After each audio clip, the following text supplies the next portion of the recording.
Dominica Networks presenta a Sin Maquillaje y Sin Cuentos. Sin maquillaje.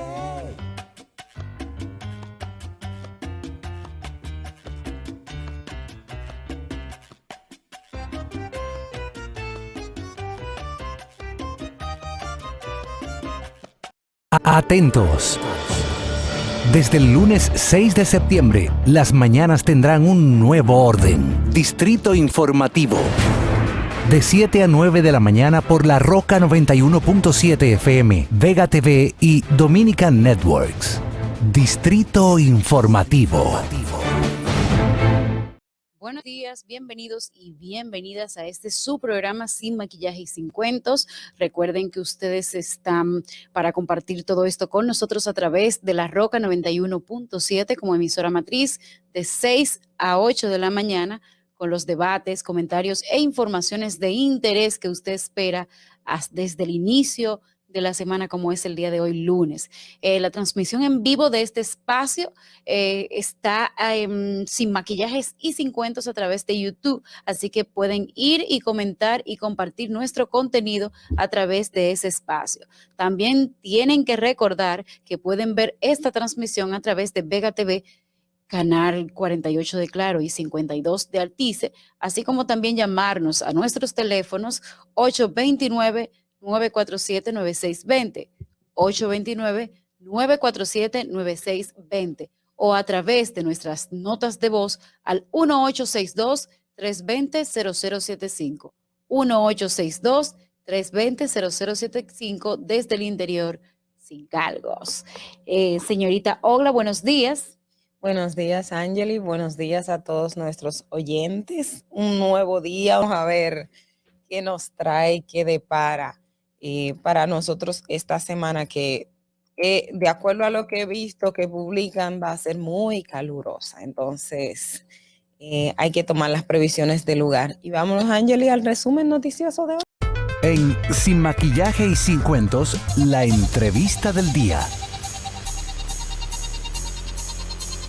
Señores, muchísimas gracias por seguir con nosotros aquí en Sin Maquillaje y Sin Cuentos a través de nuestro canal de YouTube, también por Vega TV, Canal 48 y 52 de Altiz. A ustedes también recordarles que pueden comunicarse con nosotros en cabina al 829-947-9620, 829-947-9620 y a nuestra línea internacional usted puede enviar sus notas de voz al 1862-320-0075.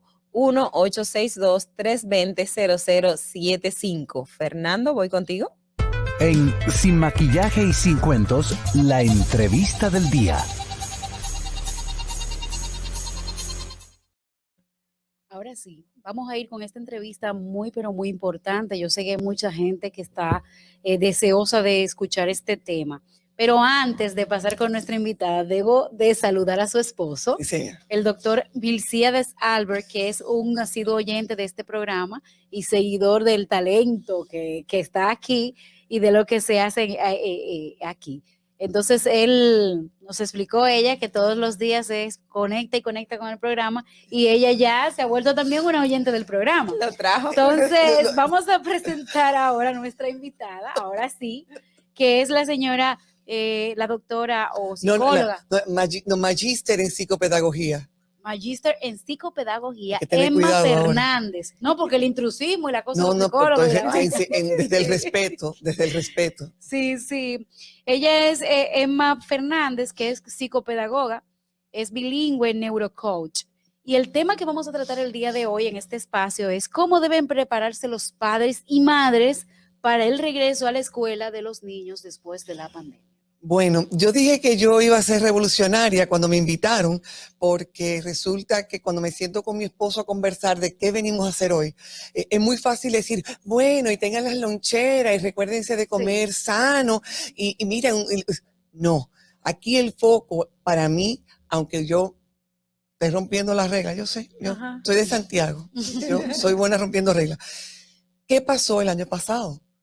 ¿Por qué es clave qué pasó el año pasado? ¿Cómo cerró el año pasado? Porque cómo cerrara el año pasado cada estudiante es lo que va a ocurrir en este próximo año. Estuve hablando con varias maestras donde me dicen, mira, en mi escuela dimos la milla extra. Nos planificamos durante todo el verano pasado para que este año fuera efectivo. La gran mayoría de nuestros estudiantes se lograron conectar. Sin embargo, conecto con que en julio del año pasado la vicepresidencia con lo que es bienestar estudiantil y te voy a buscar porque a mí me gusta, a ustedes les gustan los nombres y todas las cosas, yo tengo aquí la información, donde se hizo un estudio de cuál era la posibilidad de que hubiese, míralo aquí, y quiero, 18 de julio del 2020, la vicepresidencia de la República, Oxford Poverty and Human Development Initiative y el Sistema Único de Beneficiarios hicieron un estudio, ¿qué podría pasar? Y hablaron de hasta 200,000 estudiantes en deserción escolar. Entonces, aquí es mi preocupación. ¿Qué pasa con esos 200,000 estudiantes o hasta 300,000 estudiantes que a lo mejor desertaron cuando vuelven a este año escolar? Sabemos que obviamente van al curso anterior porque no hicieron nada. Ya ese grupo lo tenemos. Me preocupa ese grupo porque en ese grupo no están contemplados solamente los adolescentes, que es lo que generalmente desertan.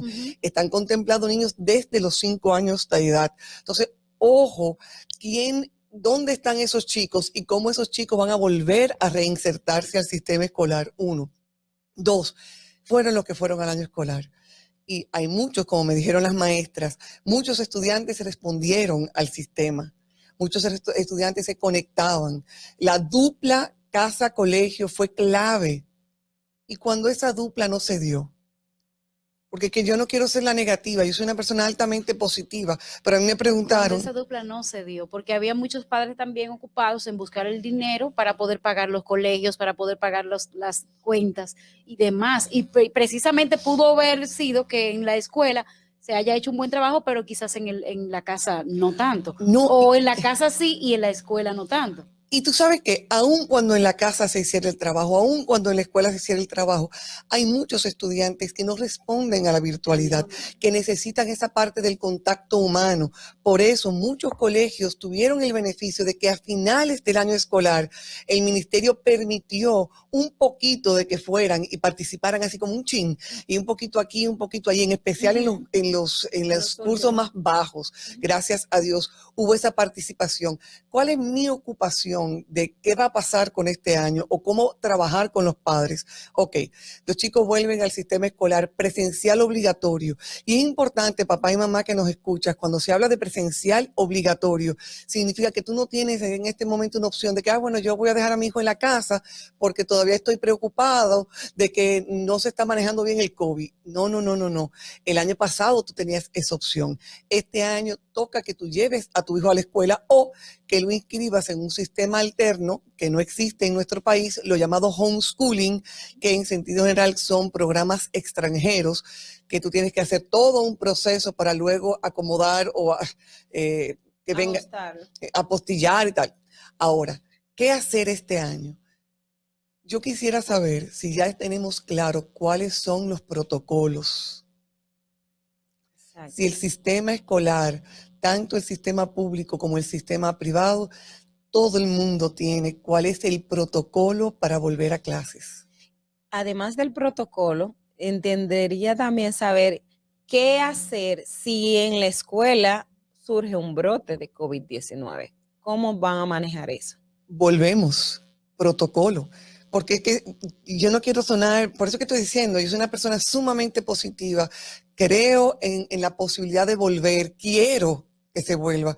El otro día en Orlando le hicieron una entrevista a un chico y le estaban preguntando, me dice, si yo tengo que usar mascarilla, si yo tengo que usar máscara, si yo tengo que usar lo que haya que usar para volver a compartir con mis amigos, yo lo voy a hacer. O sea, fíjate que le están preguntando a un niño que no llega a tener 10 años ese chico. Los niños están desesperados por volver al aula, desesperados por compartir con los compañeros, porque señores, el contacto piel con piel, el estar juntos en un mismo espacio no es lo mismo que estar a través de una pantalla. Yo tengo dos preguntas, doctora. No, Emma Carolina. o magíster. Tú tranquila que yo, No se mi preocupe. proceso educativo es continuo. No se preocupe, no se preocupe. Lo que pasa es que uno le dice doctora, porque como están tan empapados siempre de la ciencia, ya uno le dice, Dios mío, esta vez, pero Yo soy magíster. doctora de parqueo porque me falta la sed del conocimiento que mi esposo adquirió. Sí, mire, lo primero es, tenemos niños menores de 5 años que están acostumbrados o que los padres lo han acostumbrado a que salen y andan con una tablet, a que están en la casa y conviven con una tablet. Y ahora tú le pusiste la escuela virtual. Esos niños para volver a convivir con el resto, o sea, o algunos ni siquiera nunca han ido a la escuela y van a comenzar ahora. Entonces vieron por ahí amiguitos por una pantalla. ¿Cómo se adaptarían estos niños? Ese cambio que supone, ¿qué tan drástico? Mira, los chicos son mucho más flexibles que lo que tú te imaginas. Esa falta de flexibilidad o ese miedo que tú tienes de que están todo el tiempo en la tablet es más tuyo como adulto que de ellos como niños. Al momento que un niño ve a otro niño, le da una soltada a esa tablet. Yo te lo prometo, con la mano izquierda porque yo soy zurda. O sea, sí va a haber la situación de cuál es la capacidad de esa maestra. Aquí es que sí vamos.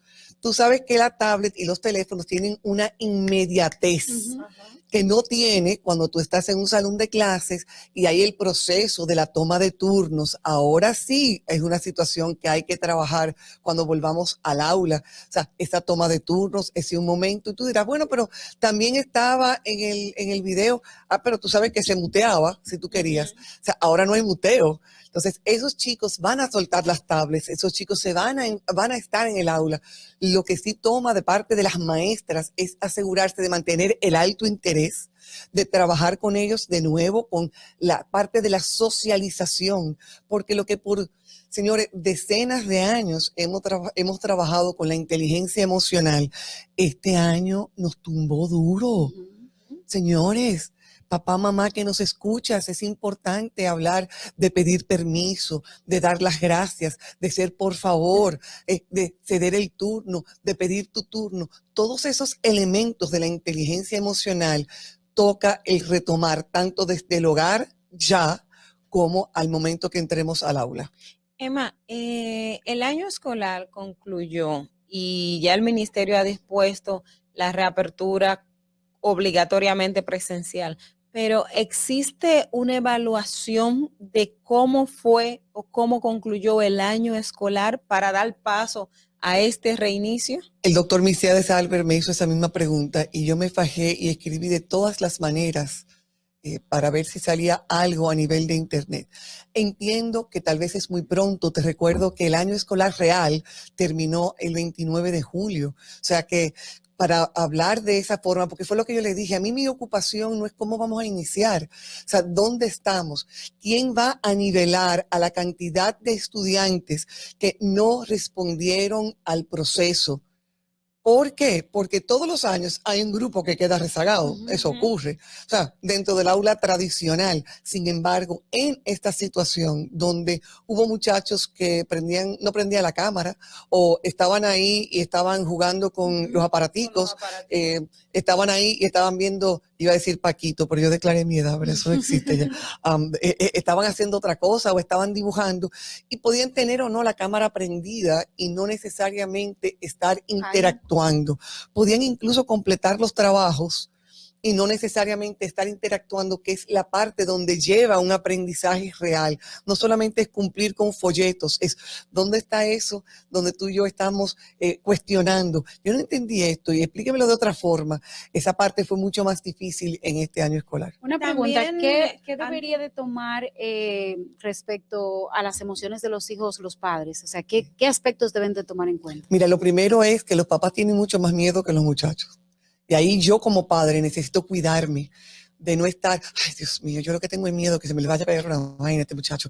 Y entonces, o sea, ese miedo se pega. Entonces es importante yo como madre, yo como padre, si yo confié en este espacio escolar antes de la pandemia, si yo confié en este espacio escolar durante la pandemia, ahora también me toca confiar que este espacio escolar está siendo todo lo debido, tanto del punto de vista académico como de salubridad, para asegurarme que mi muchacho va a aprender en un lugar seguro. Entonces, esa confianza debe el padre y la madre transmitírsela a los muchachos, sabiendo, mira, las reglas de juego son, puede haber un protocolo X, y si yo quiero que mi hijo tal vez use máscara, debe ser importante a los colegios, mira, además de la mascarilla, yo quiero que mi hijo vaya con una máscara.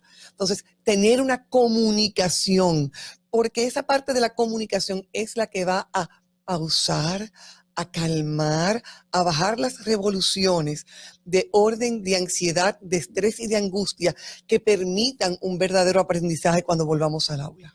Otro aspecto, y usted en cierto modo lo tocaba al principio, pero me gustaría abordar sobre él, es cómo los maestros y los padres van a tratar con ese niño o ese adolescente que desertó, pero entonces cuando regresa a clase, los amiguitos que tenía en su curso no son los que eran. No, porque estos avanzaron al próximo nivel.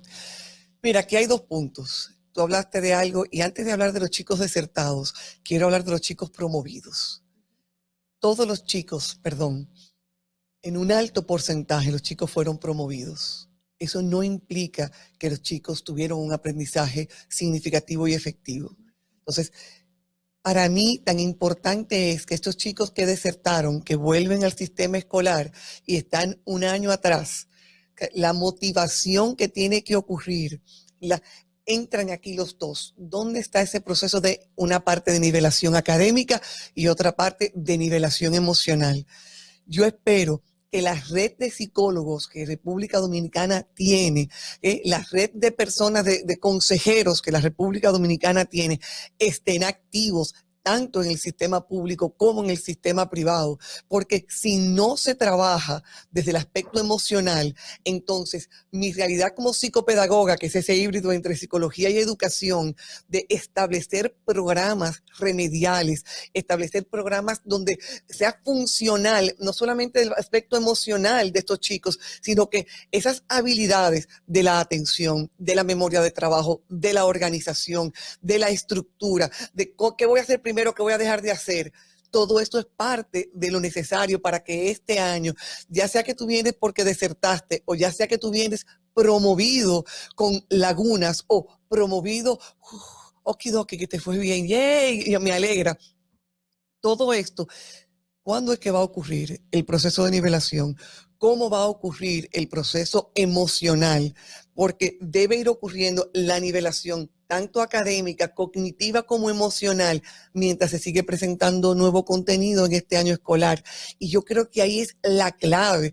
Y tanto la Asociación Dominicana de Psicólogos, como el Colegio Dominicano de Psicólogos, como la Asociación de Psiquiatría, como el mismo grupo trabajando con educación, ahí hay 4 instituciones que deben trabajar este año como nunca alineados, ¿okay?, para asegurar de que le puedan brindar los recursos primero a los padres y a los maestros para que esto fluya hacia los estudiantes. Una pregunta, esos chicos que de una forma u otra salieron sobre todo los adolescentes, ya hablando un poco, salieron de la escuela y ahora van a reinsertarse, o esos que no pudieron captar bien la clase porque quizás online no les favorecía igual que a otros, porque no todo el mundo tiene las mismas capacidades, ¿cómo ese muchacho se va a adaptar primero a entrar por debajo de su grupo? Que eso supone ya una derrota quizás para él, o sea, entrar por debajo de su grupo. Yo estaba en tercero de bachillerato y me graduaba el año que viene, por ejemplo, pero entré nuevamente a tercero y mis compañeros se van a graduar este año. Bueno, mira, o sea, ¿cómo manejar esa frustración y esos cambios en esos adolescentes? Hay que trabajar con la toma de decisiones. Hay que trabajar que la toma de decisiones tiene consecuencias. Cuando tú elegiste no participar en el año escolar, eso tiene como consecuencia que este año tú estás en el año anterior. ¿Y por qué? Porque estamos hablando del régimen de consecuencias a nivel de adultos y a nivel de políticos. Ahora también existe el régimen de consecuencias, donde paró el mundo no paró. El mundo fue jamaqueado.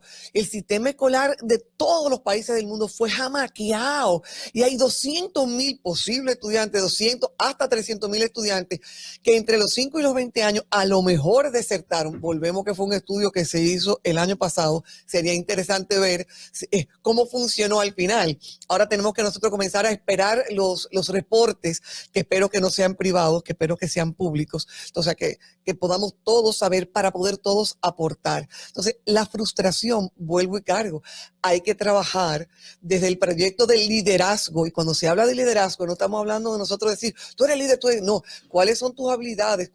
¿Cómo tomaste una decisión? ¿Cómo esa decisión ha impactado tu vida? ¿Y cómo ahora te toca otra vez tomar otra decisión? Tu decisión es, ¿tú permaneces para lograrlo o tú te retiras para comenzar a vender coco? Esa decisión es tuya.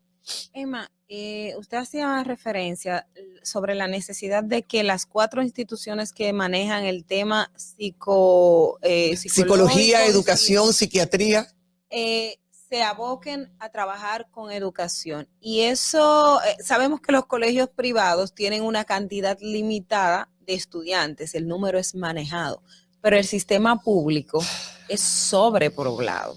Y a veces tenemos una orientadora en el sistema público y no tenemos psicóloga, porque a veces se confunde una psicóloga con una orientadora. Que no es lo mismo. Entonces, el Ministerio de Educación, ¿usted ha podido ver si existe algún plan o qué recomendaciones hay para este tipo de casos? Yo voy a motivar al Ministerio de Educación, que seguro que lo han pensado. Aquí hay que ponerle pilas a ese proyecto de un trabajo en conjunto con todo el que maneje el mundo de la psicopedagogía. Señores, psicopedagogía es tú conectar cómo procesa la información un estudiante, cómo está manejando sus emociones y cómo esto está afectando en su rendimiento académico. Si yo no combino estos dos mundos, probablemente la efectividad, porque este año fue eficiente.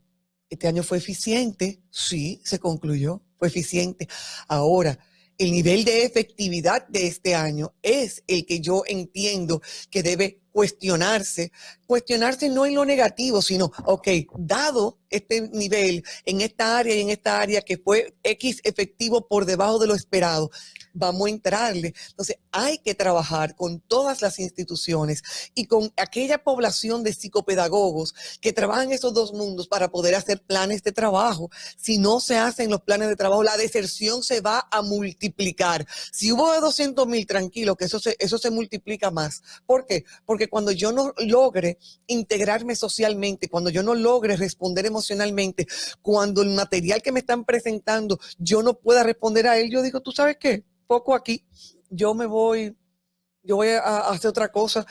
Mira, que está escuchando una de las maestras a la que le pregunté, está con corazoncito. Entonces, gracias a ti por estar presente aquí. Entonces, volvemos, que la conjunción, es que más que una dupla, la dupla colegio-padres no es suficiente. Necesitamos colegio padre, Ministerio de Educación y todas las asociaciones y todos los colegios que están vinculados a la salud mental de los chicos y a la salud académica de los chicos. Ya esta última pregunta, porque tenemos que Ahí ir ya no están cerrando. haciendo señas, yo lo vi. Sí, tenemos que ir cerrando. En el país, como eje, nunca se ha tenido la salud mental como algo principal. Eso es, con las políticas del país nunca ha sido así. Por primera vez yo escuché en este discurso la palabra salud mental. No sé si usted también estuvo tan atenta como Sí, yo, porque salud fue mental, solamente pero eso, muchacha. salud mental y más nada. ¿Qué tan importante es para el éxito de este nuevo año escolar ponerle atención al tema de la psicología dentro de los planteles escolares? Porque estamos acostumbrados, como decía mi compañera, a ver una escuela que tenga un orientador o hay un psicólogo que funciona para 2,000 estudiantes, porque tienen la tanda de la mañana, la tanda de la tarde y a veces en la noche, y es el mismo psicólogo para todo. ¿Qué tan importante? ¿Cómo se debería de reforzar? ¿Cuál es el consejo para el Ministerio de Educación? Clave. Debe haber más especialistas trabajando con salud mental. Debe haber más especialistas trabajando desde el aspecto psicológico como desde el aspecto psicopedagógico.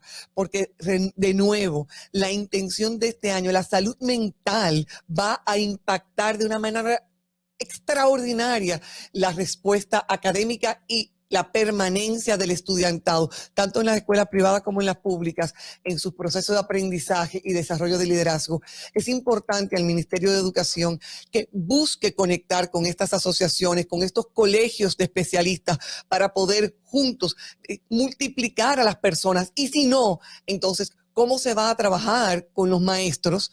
Porque, señores, los maestros son los que están en las aulas. ¿Cómo se le va a dar recursos a los maestros para que ellos también puedan incidir de manera positiva desde la salud mental, puedan aportar su granito de arena a los estudiantes? Emma, muchísimas gracias por conversar con nosotros, señores. Una entrevista interesantísima que les invito a que la vean en diferido porque tiene muchísima información. Emma Fernández estuvo conversando con nosotros en la mañana de hoy de cómo prepararnos para el regreso a clases. No te muevas, en breve regresamos. Sin maquillaje. Ahí mismito donde estás. O tal vez aquí, recostado bajo una mata de coco. O en la arena tomando el sol. O dentro del agua, no muy al fondo. O simplemente caminando por la orilla. Ahí mismo, abre tu nueva cuenta móvil BH de León. 100% digital y sin costo.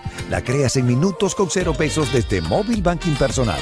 Ábrela donde quieras. Solo necesitas tu celular. Banco BH de León. Tu primer hogar te llena el corazón. Los expertos hipotecarios de la Asociación Popular de Ahorros y Préstamos están listos para asesorarte a la hora de adquirir tu préstamo hipotecario. Y puedes decir, mi casa mía de mi propiedad.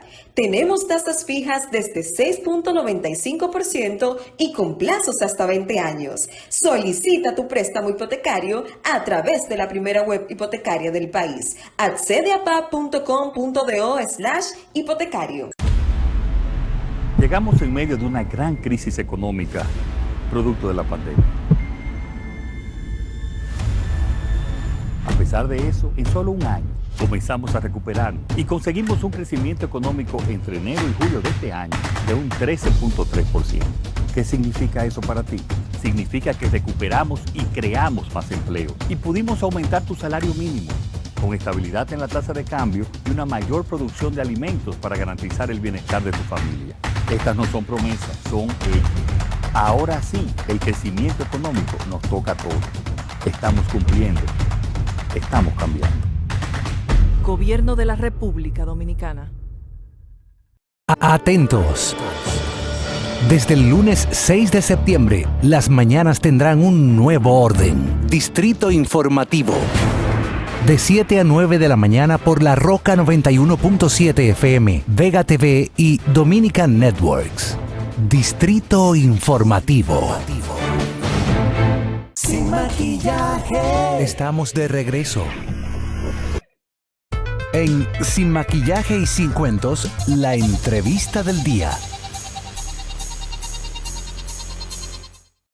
Mi gente, estamos de regreso en este Sin Maquillaje y Sin Cuentos. Ustedes saben que estamos en sintonía a través de la 91.7 FM y ustedes pueden llamarnos y participar de este programa a través de sus notas de voz al 1862-320-0075 y también a los números de cabina que son los 829-947-9620. El día de hoy vamos a compartir con una persona, con un diputado de la circunscripción número 2 de Santo Domingo Este, mi town por allá, y es Bertico Santana, que es diputado por esa circunscripción número 2 de Santo Domingo Este por el Partido Revolucionario Moderno. Buenos días, Bertico. Buenos días, gracias por la invitación, gracias por permitirme estar con ustedes en esta mañana, agradecido de Dios por todo ello, y aquí estamos.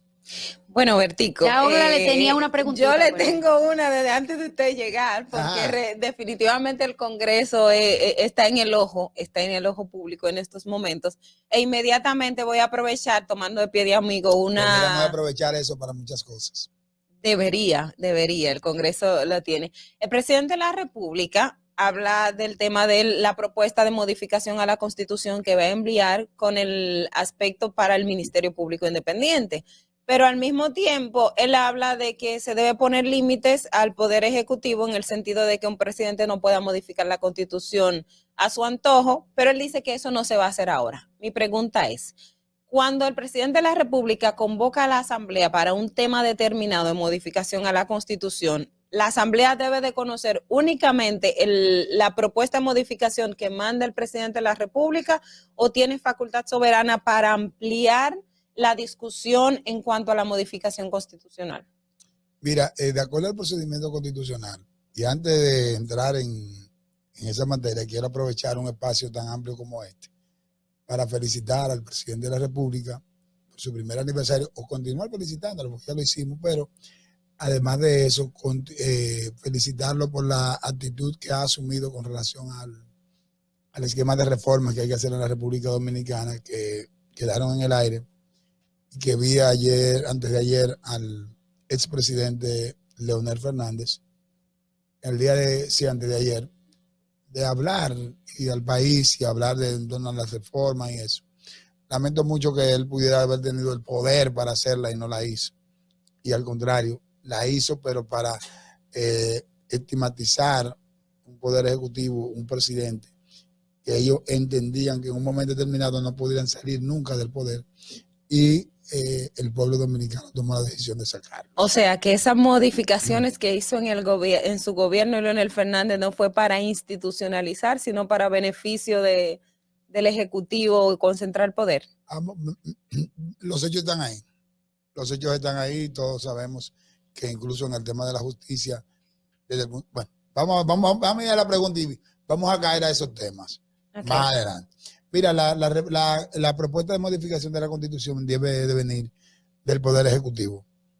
La propuesta de ley, el Poder Ejecutivo manda al Congreso Nacional una propuesta de ley para modificar la Constitución, y debe de hacer observaciones a cuáles aspectos se van a modificar.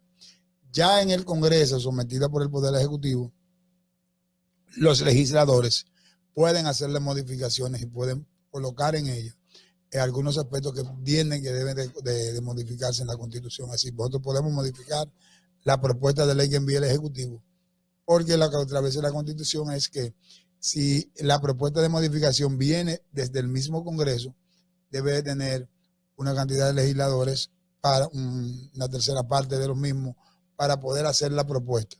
Ahora, cuando es del Poder Ejecutivo, la propuesta viene normal, y nosotros hacemos las enmiendas que entendamos que debemos de hacerle, y colocamos en ella los puntos que debemos de discutir, que yo entiendo que deben de ser muchos.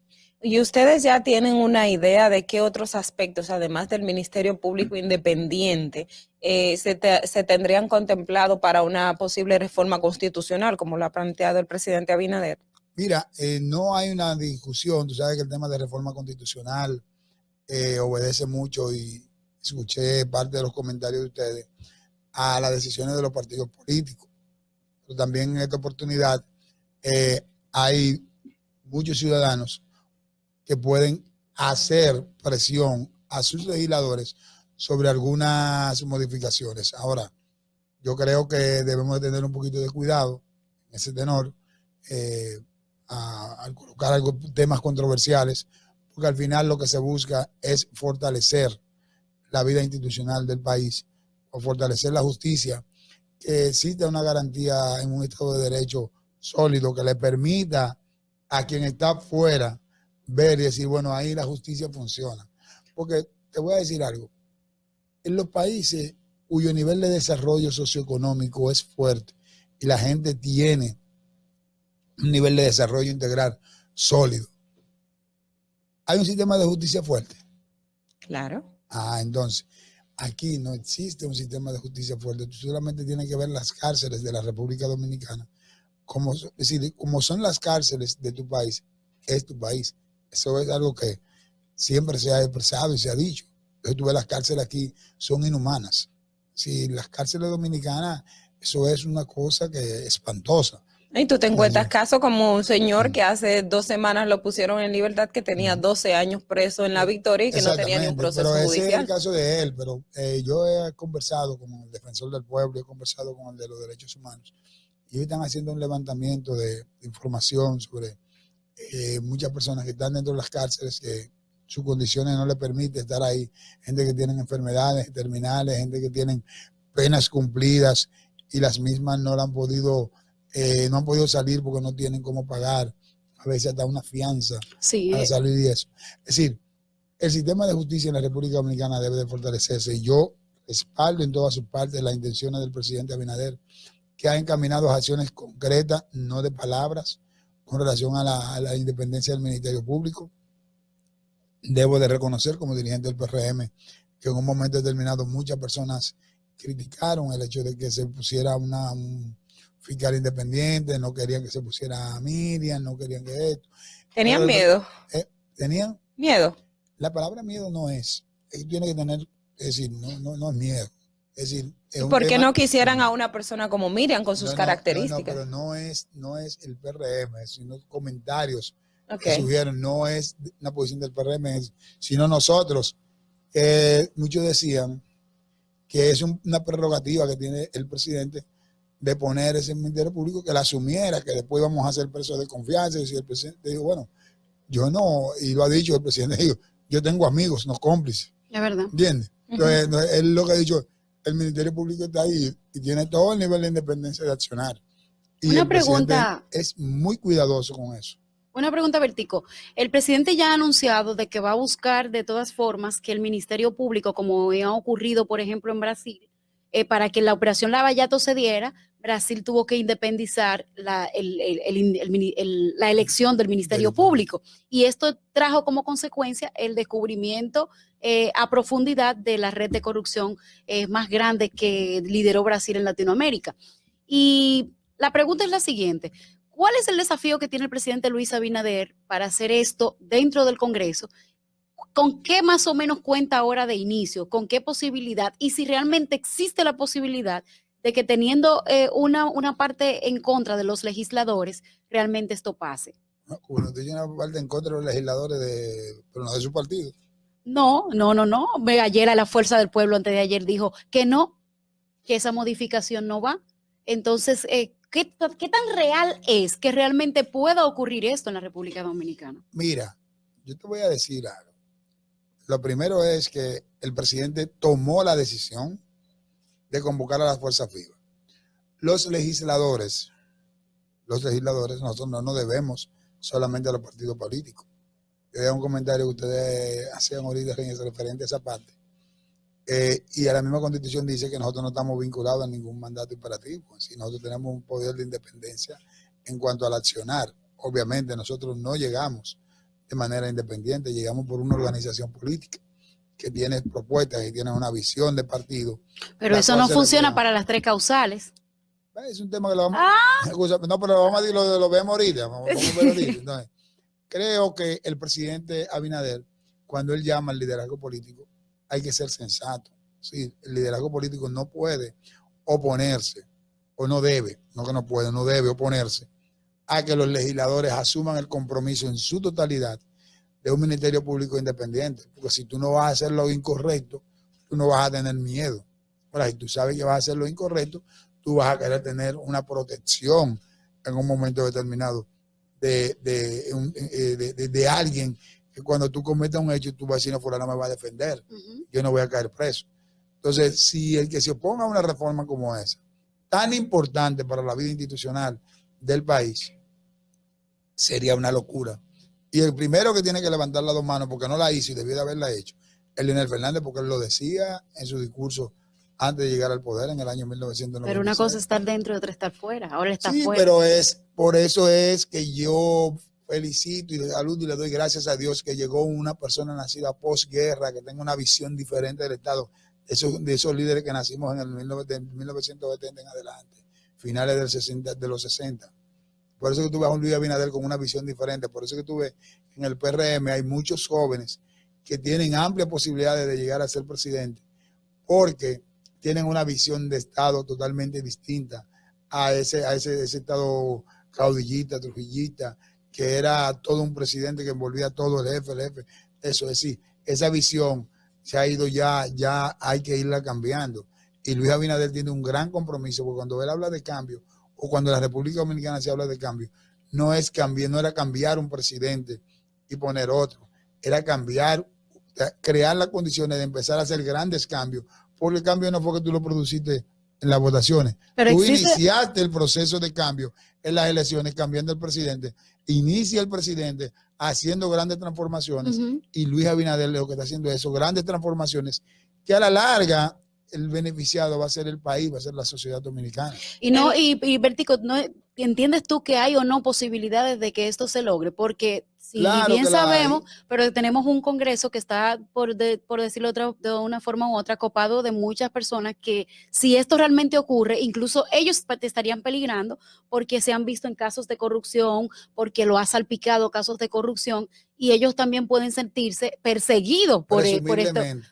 Exacto. Presumiblemente correcto, porque tú no has encontrado uno que haya sido condenado. No, por ejemplo, Porque en el aquí caso de tiene- Tommy, ahora mismo no tenemos a Tommy Galán en el Congreso, pero cuando él fuera legislador, y de hecho está en el caso de Odebrecht. Entonces, hay otros políticos que de una forma u que otra no han sido entiendo, y señalados. es algo que yo digo, claro, yo no entiendo el por qué deben de estar, pues para tu información, y yo eso lo he tenido muy claro.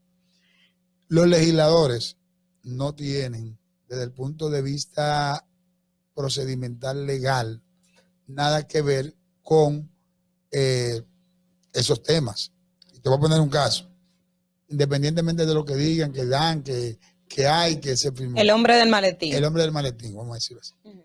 El Congreso, los legisladores tienen dos opciones. Cuando llega cualquier contrato a la Cámara de Diputados, lo aprueba o lo rechaza. Eso dice la Constitución. Nosotros no podemos modificarle una coma a algo que venga del Ejecutivo.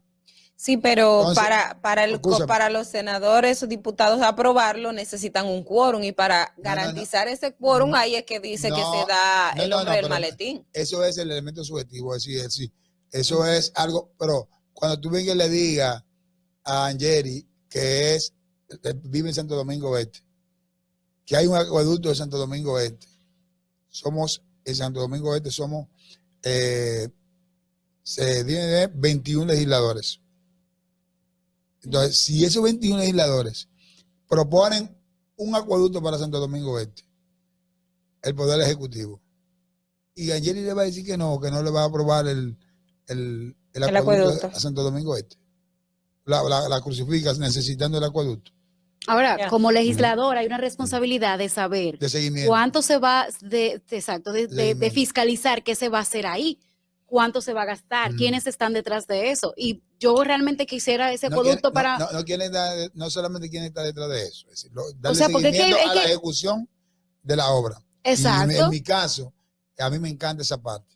Y yo siempre he invitado a los legisladores a que le demos seguimiento al tema de los financiamientos para proyectos Ujú. sociales importantes. Mira, cuando yo llegué al Congreso, una de mis primeras resoluciones fue la terminación de la maternidad de los Minas. En ese entonces, ¿tú sabes con cuánto se terminaba? Ujú. Con 60 millones. Cuando yo llegué en el 2006.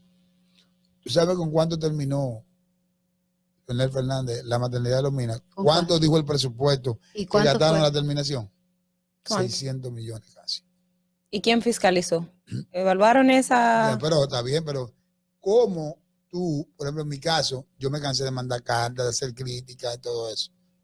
Pero dime, ¿quién me dio respuesta? ¿Cómo es el elemento de peso para eso? Hay un Ministerio Público, yo le diga que al siempre rumor público diga que eso costó tanto y eso, que el Ministerio Público salga a investigar eso. Ahora hay fiscales en la mayoría de las instituciones del Estado, de acuerdo a la ley del Ministerio Público. Ujú. Y sobre todo en las instituciones recaudadoras. Es decir, hay un mecanismo institucional que se está haciendo cada vez más fuerte en cuanto al nivel de independencia ahora, pero en aquel entonces no estaba.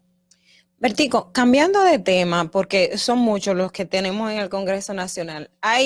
En el día de ayer, la Cámara no aprobó una propuesta de discusión a nivel bicameral de la modificación al Código Penal, que es un tema que ya vimos que se aprobó con las críticas y se envió al Senado, pero no pasó la legislatura.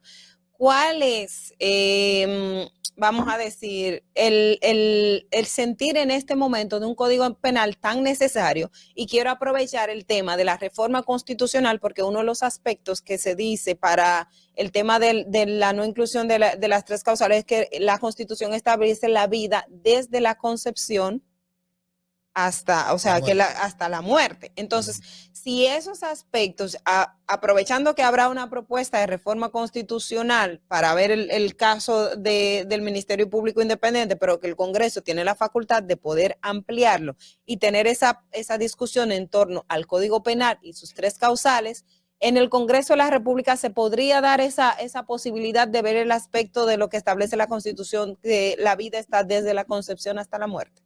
No, eso no hemos contemplado eso. Bueno, no. Incluso, cuando se modificó esa parte en la Constitución del 2010, el tema que más conflicto generó fue ese. Yo recuerdo incluso que eso se aprobó en una sesión que duramos nosotros hasta las 12 de la noche, discutiendo ese tema. Entendían que no, que había que ser un poco más flexible, otro que sí. Y bueno, al fin ganó la mayoría, que se cerraba el ciclo era desde la concepción hasta su muerte. Pero yo te voy a decir algo. Al final de todo, la vida de una mujer y la vida de un feto es una vida. Y en vía de consecuencia ambas hay que respetarlas. Pero en un momento determinado habría que tomar una decisión. Ahí es que está la legislación especial que debe de hacerse para establecer cómo proteger la vida de uno y del otro. Y está contemplado en el código esa parte, porque de las eximentes son 3, pero de las eximentes hay una contemplada en el código. Hay 2 que han generado grandes debates. En la propuesta de código que el Congreso de la Cámara de Diputados aprobó. Hay una que está contemplada.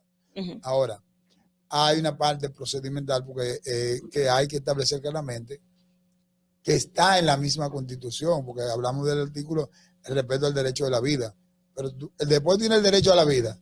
El siguiente, que es el 38, ¿tú sabes cuál es? El respeto a la dignidad humana. Aquí hay mucha gente que vive de forma indigna. Hay gente que se trata de manera indigna. Y con el tema, por ejemplo... Y hay cosas que si hay una cosa de las que más a mí, como dirigente político y miembro fundador de un proyecto presidencial como el de Luis, me satisface, fue lo que ocurrió en diciembre aquí. ¿A qué nos referimos exactamente? O busque el diciembre del 2020 y busque el diciembre del 2019. De las cajas y entregarle no hay una cosa tarjeta más indigna que la entrega de esas cajas. ¿Tú viste algún tipo de agresión, comentario, fue o nada en este diciembre del 2020? Cuando se entregaron miles y miles de tarjetas a familias para que pudieran ir a un establecimiento comercial y compraran con 1,000 pesos una comprita para hacer una cena a sus hijos. Eso es algo. Entonces, respetar la vida no es solamente dignificarle la vida también al ser humano. Ese también está. Y también está en el 42, que hay procedimientos que tienen que establecer de acuerdo al artículo 42, que es lo que nosotros entendemos que deben de tipificarse en el código. Yo voté por la posición que planteó José Horacio, que planteó Ivana Rivera, un grupo de legisladores que entendían que debían de estar las 3 eximentes contempladas en el código de acuerdo a una descripción. Yo voté por esa moción. Lamentablemente no hubo quórum para eso. ¿Y qué vamos a hacer? No vamos a tener código. Aquí hay un grupo que no quisiera tener el código para seguir como chivo sin ley. Hay varias preguntas, perdón, Ogla. Hay varias preguntas aprobarse. que han hecho nuestros radioescucha que están aquí, son breves de breve respuesta.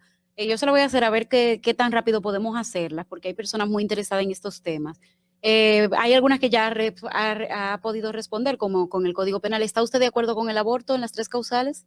Óyeme, el tema del aborto, y vuelvo y te repito, es que abordamos el tema del aborto. Nadie está de acuerdo con el aborto. Yo no estoy de acuerdo con el aborto. Ahí yo vine, mira. No está de acuerdo. Oye, no, pero escúchame. Es que el aborto, como lo quieren plantear, nadie está de acuerdo. Si nadie, es un tema muy delicado. Es muy difícil ser legislador, representar a todo un país y decir que nadie está de acuerdo de esa forma. No, es que, óyeme, pero mírame. Una cosa es el aborto. En las 3 causales. La pregunta es, ¿el aborto en las 3 causales? En las eximentes yo estoy de acuerdo. ¿Está de acuerdo en el aborto en las 3 causales? El aborto en las eximentes, no causales, en las 3 eximentes. La gente lo entiende así. No es ¿Está que o la no de gente acuerdo? nada. Es que ¿Está o no de yo acuerdo? estoy de acuerdo con la decisión. Está de acuerdo entonces la voto de las 3 causales. Y me dijo que votó en favor de Claro. de la propuesta Y- de José Horacio, pero finalmente votó porque el Código Penal pase. Claro, porque si no ganamos la moción, no voto por el código. Está bien. ¿Cuál fue la propuesta de campaña que hizo ¿Verdad? usted y si ya fue aprobada o la sometió? La- La propuesta de campaña, su propuesta de campaña, si tuvo una ley que proponía o algo, si ya la sometió, que si cómo va, de qué se trata. No, hay varias legislaciones, varias propuestas de ley que nosotros hemos, desde que llegamos al Congreso. En mi caso, de la parte mía en el Congreso, en la parte económica. Yo siempre he estado con el tema de lo que tiene que ver con el gasto público y la eficientización del mismo. Yo siempre he sido un crítico del endeudamiento por endeudarme. Yo soy un crítico, yo he dicho y he reiterado en innumerables ocasiones que la necesidad de que haya préstamos, debe de haber una necesidad fuerte para poder gastar ese préstamo que nosotros asumimos. Está bien. Que nosotros sometimos una ley de transparencia y responsabilidad fiscal que era que establecía un mecanismo que le pudiera a ti decir, tú puedes gastar hasta aquí, pero con este nivel de prioridad. Eso nunca me lo han querido aprobar. Bueno, de hecho, perimió ahora en la legislatura pasada nuevamente, porque es algo muy fuerte y muy rígido, que ya el presidente Abinader ha expresado en innumerables ocasiones la necesidad de eficientizar el gasto. Y yo voy a esperar ya que el presidente Abinader, a través de su equipo económico, hagan la propuesta del lugar con relación a la reforma fiscal y ya uno verá cómo vamos a poder insertar esa parte de esas propuestas que nosotros hemos hecho. ¿Está de acuerdo con la modificación de la ley de la AFP y de extinción de dominio? Estoy totalmente de acuerdo. ¿Con ambas? Con ambas. Precisamente con el tema de la ley de extinción de dominio y tomando como referencia que usted hablaba de que la propuesta de ley de transparencia y eficientización del gasto público y responsabilidad fiscal, el gasto. Exactamente, no fue acogida.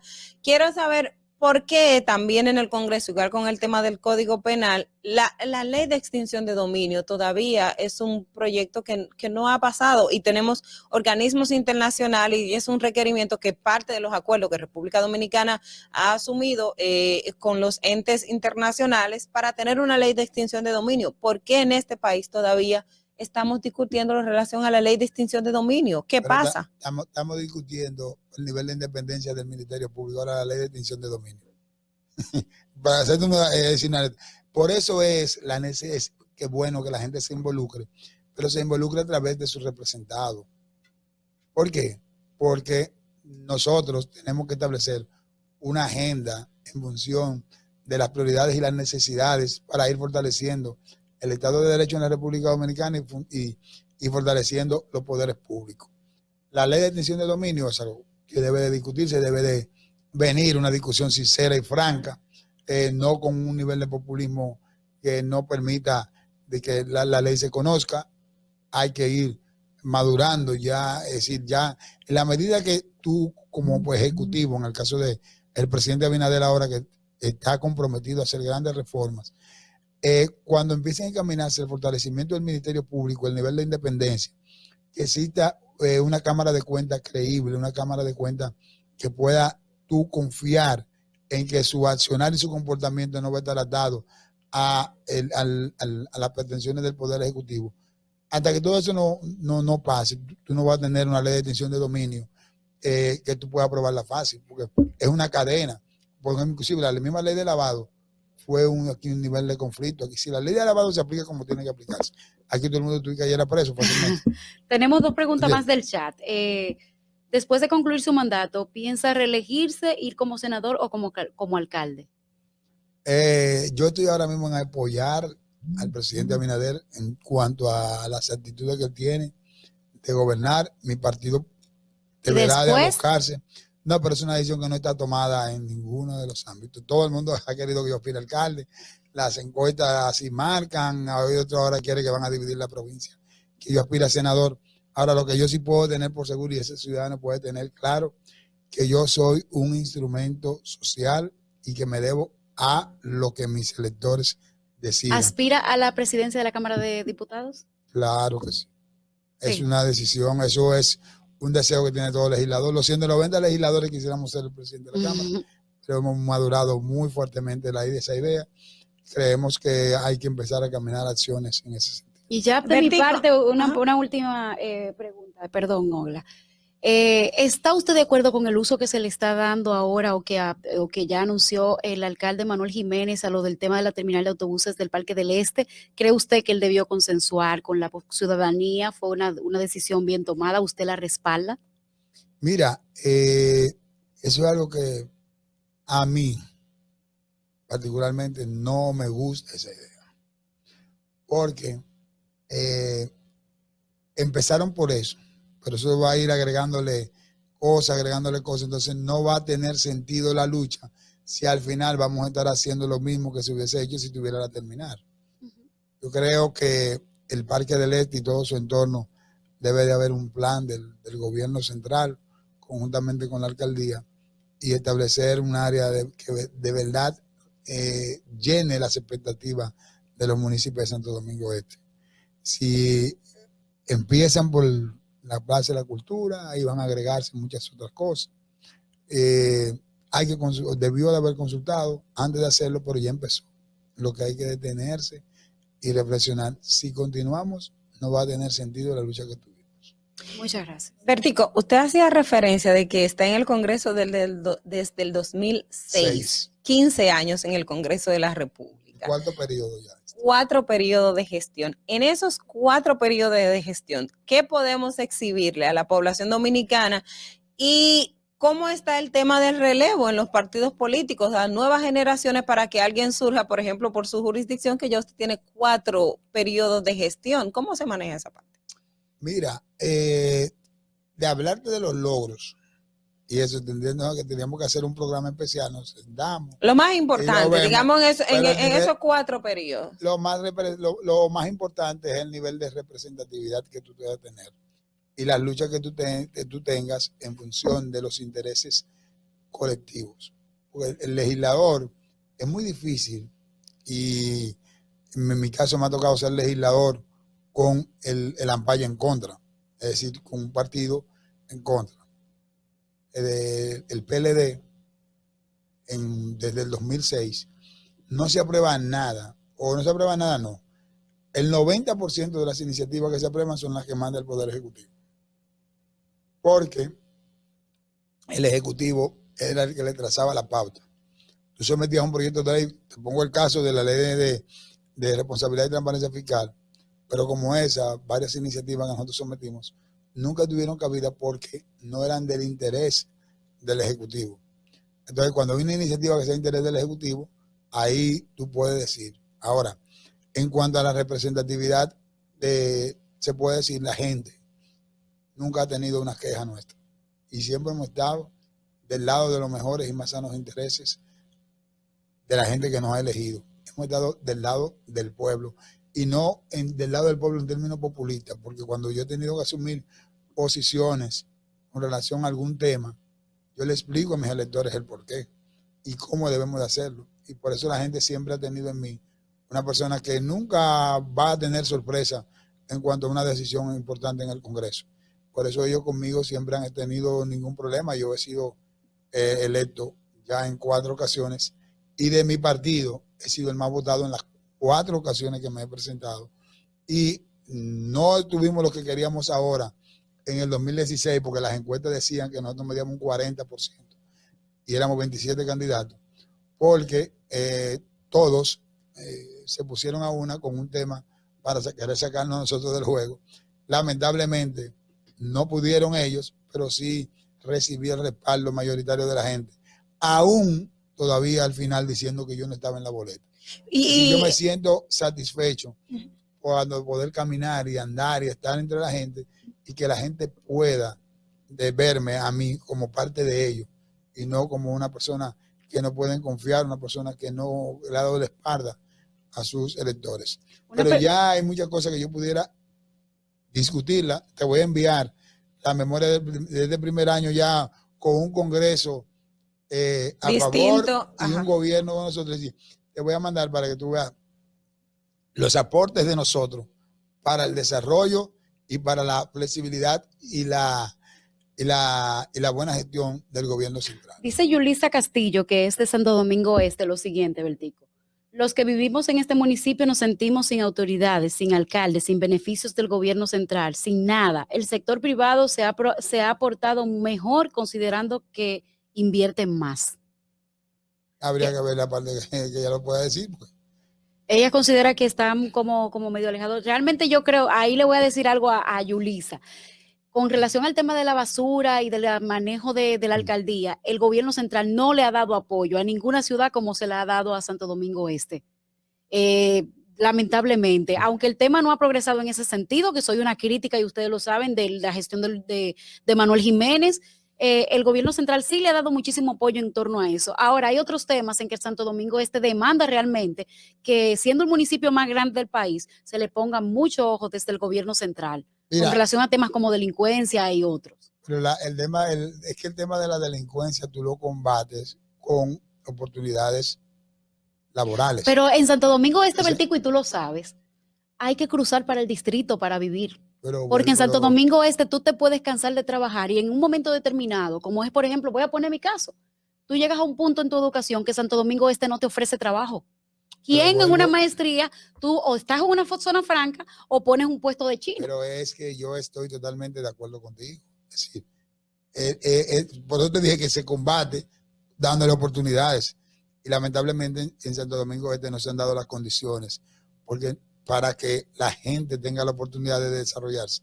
Y las industrias que deben de desarrollarse ya, no hacia la ciudad, sino hacia la parte este de la isla, no está pasando así. Es decir, de la isla no, de la ciudad, vamos a decirlo así. Es decir, que vaya corriendo hacia Boca Chica, Guerra, hacia toda la área donde hay terreno para tú poder crear el famoso corredor industrial que se está por hacer. Creo que hay que crear las condiciones, inclusive los bancos comerciales no tienen grandes oficinas en Santo Domingo Este. Grandes oficinas, no sucursales. Grandes oficinas. No la sucursal, no una sucursal por sucursal. Una, por ejemplo, como en Santiago. Oficina central. Por una oficina, en Santo Domingo Este no hay nada, no ha existido un plan integral de crecimiento ni por parte del gobierno central, pero tampoco de las alcaldías. Es decir, ahora es que se están motivando algunas cosas porque el gobierno ha ido llevándolas, pero eso son de las cosas que están pendientes. Bueno, tenemos ya el tiempo no nos da para más, lamentablemente. Antes de que Olga despida, decir la encuesta. Miren, hicimos una encuesta en nuestra página. ¿Cree usted que el gobierno de Luis Abinader debe reforzar la campaña de vacunación? Y un 89% de los votantes dijo que sí, contra un 10% que dice que no. Esa fue nuestra encuesta del día de hoy, Bertico. Muchísimas gracias. Quiero decir algo de esa parte. Breve. Miren, el tema de las vacunas. Ese 89% que dijo que sí, ese 89% tome 2 o 3, oriente a 2 o 3 y que vayan a vacunarse. Porque el tema está en que el gobierno ha hecho lo imposible por el tema de vacunación. Y la gente no acude. Y ha comprado la vacuna. Que hay vacunas que tú puedes vacunar la población. Es decir, la vacuna para vacunar la población 3 veces están aquí. 3 veces están ahí la vacuna. Entonces, la gente lo tiene que acudir a vacunarse. Porque yo particularmente, dado el nivel de flexibilidad que ya se ha ido teniendo, tengo miedo con un rebrote en un momento determinado. Así es, Bertico, el tiempo no nos da para más. Muchísimas gracias por conversar con nosotros. Estuvimos hablando con el diputado de la circunscripción 2 de Santo Domingo Este, Bertico Santana, a través de la Roca 91.7, nuestra emisora matriz, y conectar con nosotros a través de nuestro canal de YouTube. No te muevas, en breve regresamos. Sin maquillaje. Nos encontramos sin un plan para que tus hijos iniciaran el año escolar. En solo semanas lo creamos. Como no podíamos llevarlos a la escuela, llevamos la escuela a tu casa y salvamos su año escolar. Se redujo la brecha digital, entregando a tus hijos miles de tabletas y computadoras. Aumentamos el presupuesto de la UAS y las becas estudiantiles para que tus hijos tengan un mejor futuro. Estas no son promesas, son hechos. Ahora sí puedes crecer en tu país. Estamos cumpliendo. Estamos cambiando. Gobierno de la República Dominicana. Ahí mismito donde estás. O tal vez aquí, recostado bajo una mata de coco. O en la arena tomando el sol. O dentro del agua, no muy al fondo. O simplemente caminando por la orilla. Ahí mismo, abre tu nueva cuenta móvil BH de León. 100% digital y sin costo. La creas en minutos con 0 pesos desde Móvil Banking Personal. Ábrela donde quieras. Solo necesitas tu celular. Banco BH de León. Tu primer hogar te llena el corazón. Los expertos hipotecarios de la Asociación Popular de Ahorros y Préstamos están listos para asesorarte a la hora de adquirir tu préstamo hipotecario. Y puedes decir, mi casa mía de mi propiedad. Tenemos tasas fijas desde 6.95% y con plazos hasta 20 años. Solicita tu préstamo hipotecario a través de la primera web hipotecaria del país. Accede a pa.com.do/hipotecario. Atentos. Desde el lunes 6 de septiembre, las mañanas tendrán un nuevo orden. Distrito Informativo. De 7 a 9 de la mañana por La Roca 91.7 FM, Vega TV y Dominican Networks. Distrito Informativo. En Sin Maquillaje y Sin Cuentos, la entrevista del día. Miren, tenemos hoy, el día de hoy, a una persona que considero muy diestra en temas de salud en la República Dominicana, una persona que ha demostrado como funcionario público que ha dado la talla que necesita el país y que en momentos determinados de crisis ha mantenido siempre su humildad y esa pulcritud que lo caracteriza, que es el señor doctor Chanel Rosa Chupani, que dicho sea de paso, como dije ahorita aquí, el único PLDista que yo soporto. No, y tienes que agregar que Chanel es un tuitero, o sea, Sí. tiene una comunidad en Twitter que el que no conoce a Chanel. Buenos días, mire, muy buenos días a ustedes y encantado de estar por aquí de nuevo. Así que muchas gracias por la invitación. Gracias a ti por estar con nosotros, Chanel, y de hecho ya vamos a aprovechar de una vez para conversar contigo, sobre todo ya viendo de que la experiencia que tuviste en el Servicio Nacional de Salud te tocó enfrentarte Los primero primeros a la meses. pandemia, los primeros meses de pandemia, algo, o sea, completamente nuevo para Desconocido, nosotros, claro. desconocido. Quisiera un poco que nos dieras un balance de ver esa parte de cómo les encontró esta pandemia y en el momento que estamos, cómo está Sí. este aspecto. Bueno, yo, reiterarles los buenos días. Cada vez cuando me toca hacer una comparación entre estos dos momentos, yo siempre he dicho que para evaluar hay que ver el contexto de ambas situaciones. Y cuando y antes de hacer una crítica también digo, yo pienso qué yo haría en el lugar de la gente que toma decisiones. Sí. Porque a veces es muy fácil tú hacer una crítica y no ver el momento en que la persona que tiene que tomar las decisiones, cuál es ese contexto también. Y como tú bien señalas, fueron situaciones muy distintas. Era un momento que para el mundo era una situación nueva, novedosa, que no sabíamos cómo enfrentarlo ni siquiera desde el punto de vista clínico. Nosotros en América Latina teníamos la mirada hacia Europa, lo que estaba haciendo Europa. Y Europa tenía un contexto bastante diferente a nosotros porque comenzando por el mercado laboral, en Europa tiene un mercado formal, por lo tanto a ellos les fue más fácil cerrar la economía con menor consecuencia que la que tuvimos en América Latina. En América Latina tuvimos, la verdad, que situaciones dramáticas con el cierre de la economía por el hecho de que nosotros tenemos una economía informal.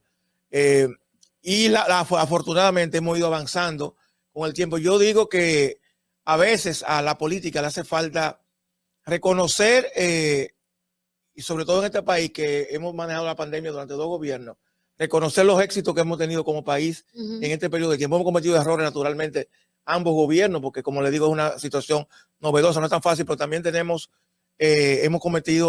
también aciertos.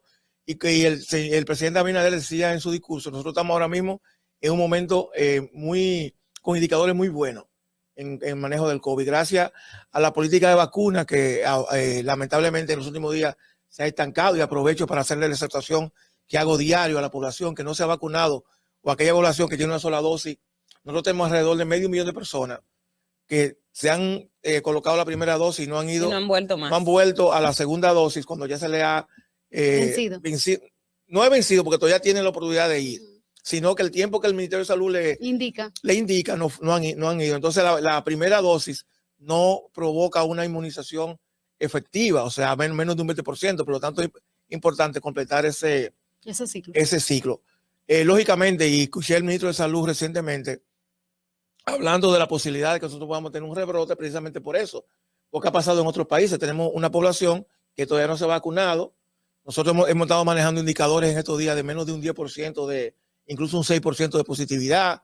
Los hospitales están prácticamente vacíos comparados con situaciones que tuvimos hace un mes, pero sin embargo, esta es una enfermedad, un virus que tiene algunos elementos extraños. Muchas veces hemos visto países que de nuevo están retomando medidas de confinamiento, inclusive de uso obligatorio de mascarilla, como Israel, Nueva York, por ejemplo, el estado de Nueva York, que está obligando, y eso también es una idea, nos puede dar una idea a nosotros de que hasta qué momento nosotros podemos seguir tolerando de que existiendo vacunas en el país, la gente no asista. Una pregunta, Chanel. Sí. Conociendo usted el Sistema Nacional de Salud de la República Dominicana y sus deficiencias, ¿cuáles son esas cosas que se pusieron de manifiesto en la pandemia, que no han sido superadas? Muy buena pregunta, y que se necesitan ser porque atacadas inmediatamente ahora por el muy buena pregunta. Mira, y anoche conversaba con unos amigos incluso funcionarios de gobierno sobre ese tema. Hay dos temas que fueron deficiencias, uno es el tema de la formación de médicos especialistas en cuidados intensivos, intensivistas. Llegó un momento que nosotros teníamos prácticamente el mismo personal, y de hecho todavía sigue siendo así, el mismo personal en 4 o 5 hospitales, que era la misma persona, y lógicamente eso traía un tema de cansancio natural a esa población. Yo creo que el país debe fortalecer, no solamente por el tema del COVID, sino porque el perfil epidemiológico nuestro ha ido cambiando. No tenemos ahora mucho mayor accidente de tránsito, que teníamos mucho mayor enfermedades cardiovasculares que necesitan de unidades de cuidados intensivos, y por lo tanto yo creo que hay que fortalecer esa parte de la formación de ese personal. El otro tema que yo creo que es clave y que se evidenció como una deficiencia importante es el fortalecimiento del Ministerio de Salud Pública a nivel provincial.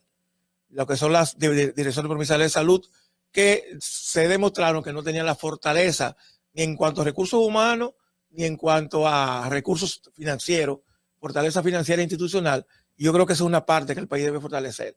Recuerden que las direcciones provinciales de salud es el ministerio en el nivel subnacional, en el nivel local, y por lo tanto se hace, reitero, necesario el fortalecimiento de esas unidades centralizadas del Ministerio de Salud Pública. Descentralizar el ministerio de una forma. Están descentralizadas, pero lo que pasa es que no están fortalecidas esas direcciones provinciales.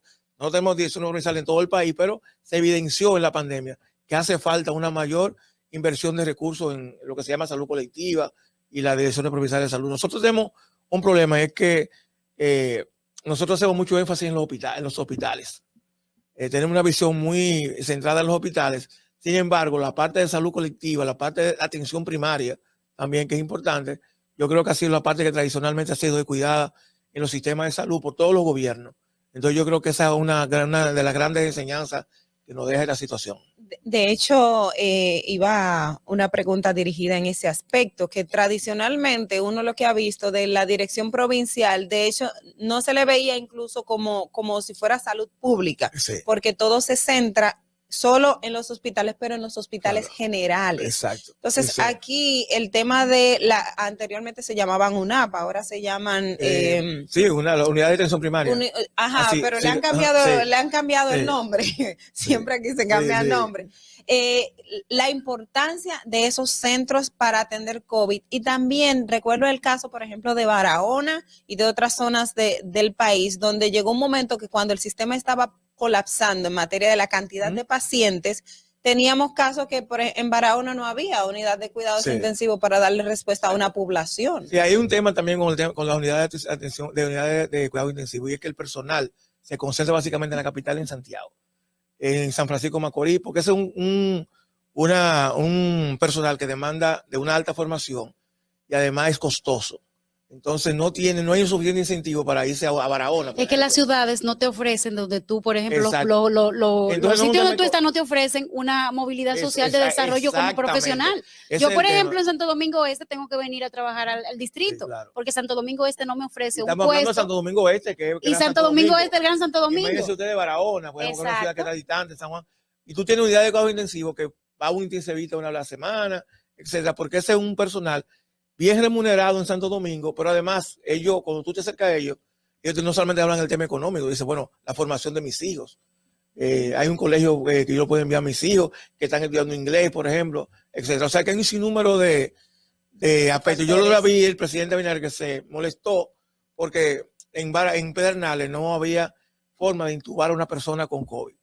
Y él dijo, bueno, vamos a traer vamos a buscar los mecanismos para intubar aquí, pero el tema no es el equipo. El tema es el personal que tenga la suficiente capacidad técnica para hacer ese procedimiento que es tan complejo. Entonces, como vemos, son elementos que yo creo que nosotros como país deberíamos usar. No son propios de la República Dominicana. Prácticamente en muchos países, sobre todo de América Latina, en los niveles subnacionales, lo que llamamos el interior del país, siempre adolece por lo que decía Ángel, la gente se concentra en las grandes ciudades. Aquí tenemos un intensivista en Santiago, San Francisco de Macorís, San Cristóbal, porque prácticamente es una ciudad cerca de la capital. Cerca de la capital y en el Gran Santo Domingo. Chanel, otro aspecto también en la pandemia es el tema de los epidemiólogos. Aquí se le daba, o sea, ese es el otro tema también que iba a mencionar. Que no la se formación sabía de los epidemiólogos, claro. Y la mala importancia. Y la pandemia no atrapó con la mayoría de los epidemiólogos ya en una edad que recuerden cuando el gobierno decidió que las personas mayores de 60 años fueran a su casa, entonces gran parte tuvieron que trabajar o desde su casa o no podían trabajar, no podían hacer el trabajo presencial. Entonces ese es un tema también importante, ese es el otro que se me olvidaba, la formación de epidemiólogos. Y ahí se verá que hay que fortalecer los incentivos, porque ese es un personal que generalmente gana poco dinero, pero que se vio ahora que para estos temas es fundamental un personal fundamental. ¿Cómo usted califica, cómo usted ve lo que está haciendo el gobierno con relación al tema de salud en la República Dominicana y qué hace falta? Sí, mira, como te decía, básicamente las tareas del gobierno, y eso es lógico que fuera así, se han concentrado en el tema del COVID, sobre todo en el proceso de vacunación, que afortunadamente hemos tenido. Pero no hay dengue ya. Lo que pasa es también, nosotros hay un problema, mira, el dengue es una enfermedad cíclica. Por ejemplo, el año que viene es un año que le corresponde una mayor, un pico en el dengue. Lógicamente que algunas de las medidas que hemos asumido para contra el COVID han servido también contra otras enfermedades, por ejemplo la gripe, o sea, la influenza, porque estamos cubiertos con una mascarilla. Hay menos gente contagiándose. Hasta hace poco había menos gente también en la calle. Entonces eso es importante. Lógicamente, esta pandemia pone sobre el sistema unos retos que son retos estructurales, pero que ahora se han agravado, por ejemplo, con el tema de la mortalidad materno-neonatal, que como ustedes ven este año ha tenido un incremento importante, porque, entre otras razones, en muchos casos se descuidó el chequeo, o sea, la gente no iba a un hospital por miedo a contagiarse. La gente dejó de ir. Inclusive no solamente en el tema de la embarazada, aplica también para las personas con enfermedades cardiovasculares, hipertensos, diabéticos, asmáticos, etcétera. La gente dejó de ir. Y se está notando en los hospitales, y lo decía el ministro de Salud, un incremento de esa persona con situaciones de salud agravadas. Porque pasó un tiempo que la gente dejó de ir. Igualmente los esquemas de vacunación. La gente no llevaba a los niños a vacunarse, aunque se mantuvieron abiertos pero hay que ver el miedo que tenía la gente de hacer una fila y ir a un centro de salud, y los esquemas de vacunación también decayeron. De hecho, yo escuchaba a muchas madres, yo estoy en un grupo de madres que preguntaban, ¿y yo puedo llevar a mi hijo a vacunar? Ya cumplió los 2 meses. Nosotros insistíamos mucho claro que sí, que estaban abiertos. Claro que sí, eso es fundamental. Eso es fundamental. Entonces, esos, además de los tradicionales retos del sistema de salud. Lo que pasa es que no, perdón, Chanel, lo que pasa es que no se comunicó eso a la población. Y la población necesitaba un plan de comunicación en salud pública que incluya, mira, tú tienes un niño de tanta edad, necesita su vacuna, ve que le estamos poniendo pese a la pandemia. Sí. Pero mira, Angel, de todas las entrevistas que fueron muchas, yo siempre insistía en eso, señores, no es COVID solamente, vayamos, pero la gente tenía miedo, tenía temor. de ir a un hospital, al hospital. Pero quien debe darle esa confianza es el ministerio, Sí, claro, y el gobierno, sí, claro. de decir, oigan, vayan a vacunar a sus niños, porque había niños que no le ponían las vacunas simplemente Sí, claro. por miedo. Entonces tenemos ahora ese retraso en los esquemas de vacunación también. Chanel, retomando el comentario que nos hacías al inicio, y en Twitter te vemos que eres un fiel educador en lo que respecta a la pandemia, rebrote y todo este tipo de medidas, compartiendo información del mundo entero. Entonces, quisiera tu opinión respecto a, ya vamos a tener que va a concluir el estado de emergencia que tiene el presidente, ha solicitado una prórroga. ¿Es prudente que mantengamos en un estado de emergencia por si hay que retomar esas medidas de volver a encerrar? Mira, yo he apoyado todos los estados de emergencia, todos. El de ahora resulta más difícil de justificarlo por los indicadores que estamos. Yo sé que el gobierno necesita un instrumento rápido para, si hay un tema de un reporte importante, utilizarlo. Además, hay que recordar, señores, que prácticamente todo el país, excepto el Distrito Nacional, y la Altagracia, porque la gente de la provincia se vacunaron mucho en el Distrito Nacional, sí. Y San Cristóbal también, porque San Cristóbal tiene un 40 y pico % de vacunación. Ajá. El resto del país está todavía bajo toque de queda. Entonces, eso es importante. Habría que ver las justificaciones que podría el gobierno. Yo leí la carta del presidente, habría que ver las justificaciones que podríamos tener para este nuevo estado de emergencia, que es, de acuerdo a los números, no pareciera que no lo meritara, porque la verdad que nosotros tenemos un 19% de ocupación hospitalaria, 20% de ocupación en UCI. O sea, pareciera que no lo necesitamos. Pareciera que no necesitáramos. Pero excepto, en medicina 2 más 2 no es 4. No, claro, exacto. Y es lo que te digo, hay gente que está anunciando para septiembre, octubre, un posible aumento de casos. Recuerden que vienen las escuelas ahora, que son semipresenciales o presenciales en muchos casos. Hay nuevas variantes que están afectando a los niños, que antes no ocurría, etcétera. O sea, y el tema de la vacuna, que es la clave en este momento, que es importante que la gente vaya a vacunarse, porque todo esto depende. La gente se queja mucho de los encierros y eso. Si queremos superar esa situación, es vacunarse, señores. Pero una pregunta sobre, ya saliendo un poco del tema de la salud. Espérate, pero déjame para el tema de la vacuna, que es muy importante, sí. y lo haga. Hay mucha gente que tiene temor a ponerse la tercera dosis, Chanel, que es lo que se está promoviendo ahora. ¿Qué tan seguro o qué? Mira, hay muchos países ya que están migrando a, vamos a decir, la tercera dosis, con algunas restricciones. O sea, vamos a comenzar con personas mayores, por ejemplo, hay países que vamos a comenzar con personas de 70 años en adelante, que están con algunas dificultades de salud, etcétera.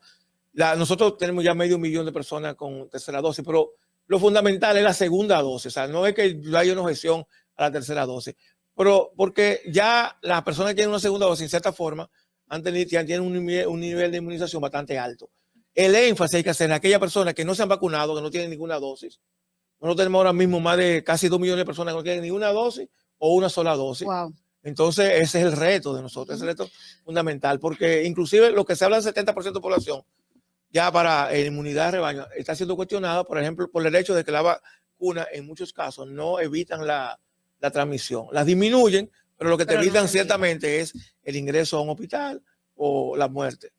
Ya pasando a otro tema, Chanel, 2 preguntas. Lo primero es, ¿cómo ves tú al Partido de la Liberación Dominicana? ¿Qué debe cambiar? ¿Qué debe mejorar después de un proceso electoral como el que acabamos de vivir? Mira, yo creo que, bueno, como todos sabemos, el proceso, el Partido de la Liberación Dominicana tiene un proceso ahora un poco difícil, porque como todos los partidos que salen del poder y que salen con un nivel de cuestionamiento importante, tienen que rehacerse en algún sentido. ¿Y ahora qué significa rehacerse? Yo le decía ayer a unos amigos, lo importante es cuáles cosas podemos hacer para rescatar la confianza de una parte de la población, sabiendo que es importante. No descansar el crecimiento del partido en función de que el gobierno fracase o no fracase, sino que la gente dé una mirada de nuevo al partido. Y yo creo que ahora mismo hay un proceso de reorganización que está ocurriendo ya en la base del partido, que concluye en diciembre. Es importante que se le mande una señal de que realmente hay un rostro nuevo. Ustedes saben que yo fui un crítico de la pasada elección del nuevo comité político, pues yo entendía que debía haber también más renovación. Mucho más renovación. Yo creo que un partido que tiene ya de 20 y 16 años consecutivos en el gobierno y pasa a la oposición, yo creo que tiene que mandar un mensaje de gente que Gente nueva, que no tiene la con misma gente nueva, No, de que gente no se nueva, hizo las que cosas gente finalmente muy bien y hay que mejorar. Exactamente, eso es importante y sobre todo mandar ese mensaje de renovación real, con personas nuevas, pero también con ideas nuevas. Con ideas nuevas, porque... Ya otro tema ya que para concluir, y tú me vas a perdonar, Ogla. ¿Qué piensa Jonel Chupani del aborto y cómo se vive eso en los hospitales dominicanos? Porque es muy fácil hablar del aborto, pero cuando no se ha vivido la realidad dominicana, ¿qué piensa usted? Mira, de yo, eso? bueno, ustedes saben que yo he sido siempre un defensor de las 3 causales, de que nosotros se aprueben el Código Penal las 3 causales. Señores, yo como decía el otro día, yo recuerdo cuando se estaba discutiendo la Ley General de Salud, cuando se conoció el tema de 3 causales, se dijo, señores, vamos a dejar eso como se discute el Código Penal. Recuerdo como ahora, Sí, vamos a sacarlo a la Ley de Salud y vamos a discutirlo en el Código Penal. Bueno, estamos discutiendo el Código Penal. No me vengan ahora que vamos a discutirlo en el marco de una nueva ley, porque no va a ser, no es posible. Yo digo, miren, y yo en eso excuso a los líderes de los partidos políticos. No es tan fácil imponer criterios valóricos a gente que realmente piensa lo contrario. Ahora, hay gente que tú sabes que está de acuerdo con las 3 causales y no lo dice porque es una cuestión electoral. Entonces, además de eso, pues yo apelo a esa gente que sabe que no tiene la razón para que finalmente nosotros dejemos de ser de los 5 países en el mundo que no tiene una protección efectiva a las mujeres. Como ustedes bien señalan, nosotros en los hospitales nos llegan muchísimos casos de niñas, de mujeres que ya han iniciado un proceso de aborto y cuando llegan a veces no se puede salvar la vida, no se puede, afecta la mortalidad materna, afecta la mortalidad neonatal. Y si algo está claro en esto, que solo habemos 5 países hay 5 países en el mundo, y nosotros que no tenemos aprobado. Entonces demos un salto hacia la modernidad, demos un salto. Yo sé que ha habido mucha manipulación. A mí mismo me han dicho, no, lo que ustedes quieren es montar unas clínicas de aborto. Clínicas de aborto, o sea, una cosa... sí. El nivel de manipulación es alto, y hay políticos que no están dispuestos a sacrificar una parte de el término pro vida, o sea, y a veces solamente funciona. A mí una vez me criticaron porque yo dije, bueno, Bolsonaro en Brasil es pro vida respecto al aborto, pero no pro vida respecto a muchísimas medidas que él ha tomado que empeoraron la pandemia, que provocaron... Se estima que más de 150,000 personas murieron en Brasil por no tomar las medidas adecuadas. Entonces, el tema de pro vida debe ser un concepto integral de todo, que tiene que ver todo. O sea, yo no puedo ser pro vida para una cosa y para otra. Chanel, conversar contigo el tiempo definitivo. Hay que traerlo de nuevo a Chanel para que hablemos de eso. Hay que traerte de nuevo. Muchísimas gracias por estar con nosotros. Señores, vamos de inmediato a ver la encuesta del día de hoy. Vamos a ver con qué nos dicen las personas en nuestra cuenta de Twitter referente a la pregunta del día. Fernando, la pregunta del día, por favor. Vamos a ver los resultados que tiene nuestra encuesta en el día de hoy. Nuestra pregunta del día es ¿qué tan buena, cómo usted valora la gestión del Ministerio de Educación? Y los resultados. Los resultados. Bueno, 38% dice que es muy mala, 35% mala, o sea que casi el 70% o más del 70% está diciendo que el ministro de Educación, Fulcar, debería de ver qué va a hacer con su gestión. Yo apoyo a esa gente. Bueno, señores, en el día de hoy ha sido todo. Gracias por estar con nosotros aquí por La Roca 91.7 como emisora matriz. También nuestras redes sociales en Sin Maquillaje y Sin Cuentos en Twitter y en Instagram. No te muevas. En breve regresamos. Sin Maquillaje. Suscríbete a nuestro canal de YouTube, Sin Maquillaje y Sin Cuentos. Allí podrás ver los comentarios, entrevistas y segmentos de nuestro programa, Sin Maquillaje y Sin Cuentos. Suscríbete, dale like y comenta. Ahí mismito donde estás. O tal vez aquí, recostado bajo una mata de coco. O en la arena tomando el sol. O dentro del agua, no muy al fondo. O simplemente caminando por la orilla. Ahí mismo, abre tu nueva cuenta móvil BH de León, 100% digital y sin costo. La creas en minutos con 0 pesos desde Móvil Banking Personal. Ábrela donde quieras, solo necesitas tu celular. Banco BH de León. Tu primer hogar te llena el corazón. Los expertos hipotecarios de la Asociación Popular de Ahorros y Préstamos están listos para asesorarte a la hora de adquirir tu préstamo hipotecario. Y puedes decir, mi casa mía de mi propiedad. Tenemos tasas fijas desde 6.95% y con plazos hasta 20 años. Solicita tu préstamo hipotecario a través de la primera web hipotecaria del país. Accede a pap.com.do/hipotecario. Síguenos en nuestra cuenta de Instagram para enterarte de todo lo que pasa en nuestro programa. @sin maquillaje y sin cuentos. El país demandaba justicia, porque algunos se creían intocables. Pero esto cambió. Inmediatamente nombramos una Procuradora General independiente para enfrentar la impunidad y la corrupción sin culpables favoritos y sin vacas sagradas, para recuperar lo que te pertenece. Por primera vez tenemos un gobierno que no interviene en el Poder Judicial. Estas no son promesas, son hechos cumplidos. Ahora sí, vivimos en un país más justo. Estamos cumpliendo. Estamos cambiando. Gobierno de la República Dominicana. Atentos. Desde el lunes 6 de septiembre, las mañanas tendrán un nuevo orden. Distrito Informativo. De 7 a 9 de la mañana por La Roca 91.7 FM, Vega TV y Dominican Networks. Distrito Informativo. Sin maquillaje. Estamos de regreso. En Sin maquillaje y sin cuentos, la entrevista del día. Bueno, señores, ya estamos en cabina con nuestro próximo entrevistado, pero antes déjenme recordarles nuestros canales para que ustedes sintonicen nuestra programación. Miren, estamos en la 91.7, La Roca, emisora matriz, y tenemos el canal de Altagracia Salazar, Altagraciasa. Ustedes pueden ver esta transmisión por su Twitter, por su Instagram y por su canal de YouTube, así como un canal de YouTube de Sin Maquillaje y Sin Cuentos, y a través de Vega TV, canal 48 de Claro, y el canal 52 de Artice. Así que sigan nuestra transmisión por donde sea que ustedes les sea posible escucharnos. El día de hoy estamos, señores, en presencia de uno de los diputados que ha marcado pautas en ese Congreso de la República Dominicana, porque ha hecho muchas aseveraciones que nos llenan de orgullo a los dominicanos, en especial a mí, y me hace pensar que en Santo Domingo Este deberíamos tener a un diputado o una diputada como José Horacio. Buenos días, José. Muy buenos días, Angeli, querida, Altagracia, todo este equipo de Sin Maquillaje. Para mí es un gran gusto aquí el día compartiendo con ustedes.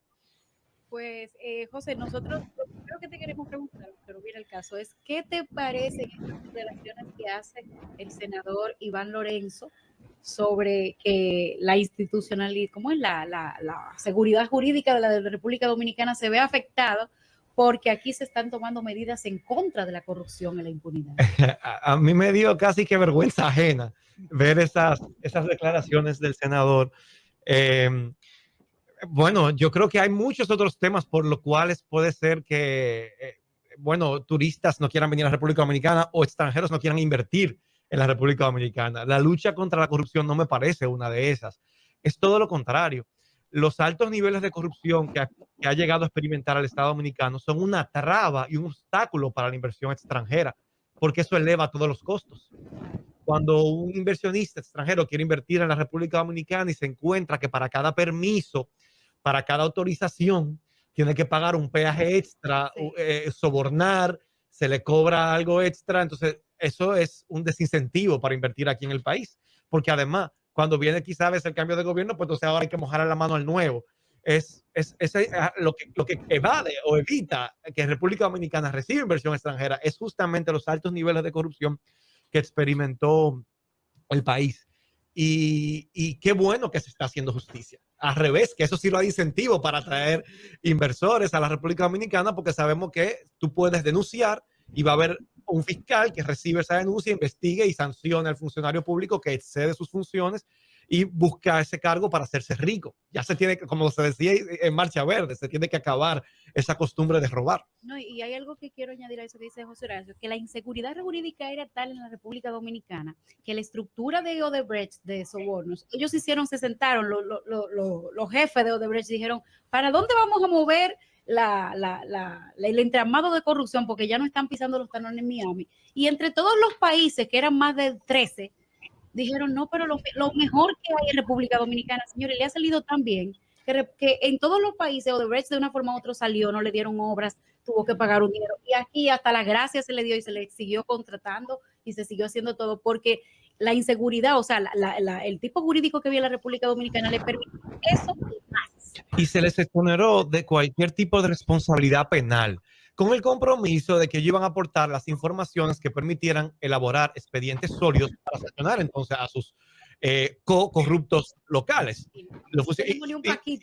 Y entonces lo que tenemos es un expediente sumamente débil que ninguna persona tiene ninguna expectativa de que vaya a terminar en buen puerto, lamentablemente. Entonces, bueno, eso es parte de ese entramado de complicidad entre el gobierno saliente y los gobiernos anteriores que también pactaron contratos corruptos con Odebrecht y esa empresa corrupta que debió haber sido sancionada también en la República Dominicana y debió formar parte de sus directivos, debieron formar parte de esa acusación que cursa en este momento en el Ministerio Público, bueno, en la justicia dominicana elevada por el Ministerio Público para hacer justicia con relación a ese caso. José Horacio, buen día. Me gustaría saber algo respecto de la ley de extinción de dominio, por dónde anda, y quizás sacar ese compromiso contigo de que asumas quizás una especie de veeduría general, de informar a la población, una población sobre todo la que votó por ti, que está muy interesada de ese... Ahora sí me escuchas. Te decía que por dónde anda, que es de la ley de extinción de dominio, y si te atreverías a tomar una especie de vocería, digamos, de un observatorio de la trazabilidad de por dónde anda, en qué está parado y por qué. Una legislación como la ley de extinción de dominio, que muchos de los que votaron por ti, pues yo sé que te lo van a agradecer. Esa ley está cursando actualmente en el Senado de la República. Algo que a veces mucha gente no entiende es que nosotros tenemos un Congreso bicameral y que el trabajo de cada cámara es totalmente independiente uno de otro. Hay momentos particulares en los que, bueno, en este caso se conformó una comisión bicameral para estudiar ese proyecto de ley y aunque cursa en el Senado, la comisión es bicameral. Nosotros como Alianza País solicitamos pertenecer a esa comisión bicameral y tener un integrante. Nosotros tenemos 2 diputados y como bloque pedimos que esa ley es tan importante para nosotros que nos interesaba tener uno de nuestros integrantes de nuestro bloque que formara parte de esa comisión bicameral. No fue así, lamentablemente. Esa es una de las desventajas de contar con un bloque minoritario, que no se tiene derecho a formar parte de todas las comisiones. Para eso habría que tener mínimo 12 o 13 diputados, porque eso sí te daría derecho a toda comisión que se forme, tener un integrante de 15 en esa comisión. En este caso no pudimos, pero como tú dices, Giovanni, esa es una ley que es prioritaria para nosotros. Ya perimió por falta de voluntad política. Esa ley había sido aprobada en el periodo constitucional anterior, justamente en el Senado de la República, y cuando pasó a la Cámara de Diputados, se violaron los procedimientos. La Constitución establece, para evitar su aprobación y su eventual aprobación, la Constitución establece que cuando una Cámara aprueba un proyecto de ley en 2 lecturas, cuando se los remite a la otra Cámara, eso está en la Constitución, que pocas partes del procedimiento legislativo están en la Constitución, la mayoría también establecidas reglamentarias, pero ese detalle lo dice la Constitución. La Cámara que recibe la ley, que ha sido aprobada en 2 lecturas por la otra, está obligada a colocarla en la agenda, en la siguiente orden del día, en la orden del día de la siguiente sesión. Y pasaron más de 6 meses y venció la legislatura y por lo tanto el proyecto murió. ¿Eso fue cuándo, José Horacio? ¿Cómo? ¿Eso fue cuándo? ¿Quién dejó pasar más de 6 meses? Bueno, primero no se colocó en agenda en la gestión anterior, la última legislatura del periodo constitucional anterior, en la cual era el presidente de la Cámara, Camacho, que en esa gestión se debió haber colocado en la siguiente orden del día, pero pasaron 6 meses de la siguiente legislatura, ya en la que yo era diputado, encabezada por Pacheco, Y entonces perimió a finales de febrero. Como la legislatura se extendió por el estado de emergencia hasta el 26 de febrero, ahí perimió. Entonces, entiendo todo. Ni Camacho ni Pacheco se dieron cuenta de que esa ley estaba ahí. En un momento incluso yo recuerdo que en una de las reuniones de la comisión coordinadora donde se elabora la agenda en la que yo formo parte, estamos hablando de por ahí por noviembre, yo llamé la atención y yo dije, miren, esta ley llegó del Senado en el periodo anterior, nosotros tenemos que colocarla en agenda para que sea conocida. Pero ahí las decisiones se toman por mayoría. Y yo fui el único que apoyé esa. Entonces dije, bueno, vamos a analizarlo, vamos a ver si para la siguiente o la siguiente sesión. Y así se fue postergando, finalmente perimió. Pero yo creo que ahora hay voluntad política. Nosotros estuvimos trabajando en un taller de trabajo, los voceros, tanto de la Cámara de Diputados como del Senado, en una reunión con el Poder Ejecutivo. Y bueno, yo percibo que en esta ocasión hay la voluntad política de que se apruebe. Yo lamento que no nos incluyeran a Alianza País en esa comisión bicameral, pero de todas maneras nosotros estaremos dando seguimiento al tema. Y está en un momento en el que se está trabajando. O sea, ya no está dormida como lo estuvo en la primera legislatura de este periodo constitucional, sino que ya sí, al integrarse esa comisión bicameral, eso es favorable, porque ya la mitad del trabajo está avanzado. En esta ocasión ya no hay que esperar que se conforme cuando llegue a la Cámara una comisión, sino que luego que el Senado la apruebe, ya hay el informe que se rinde, también vale para la Cámara de Diputados. Entonces eso acorta mucho los procesos. Por lo tanto, yo creo que será favorable y nosotros estamos ahí vigilantes de que esa ley, llegue a buen término. ¿Por qué tú dices que en este momento hay voluntad política?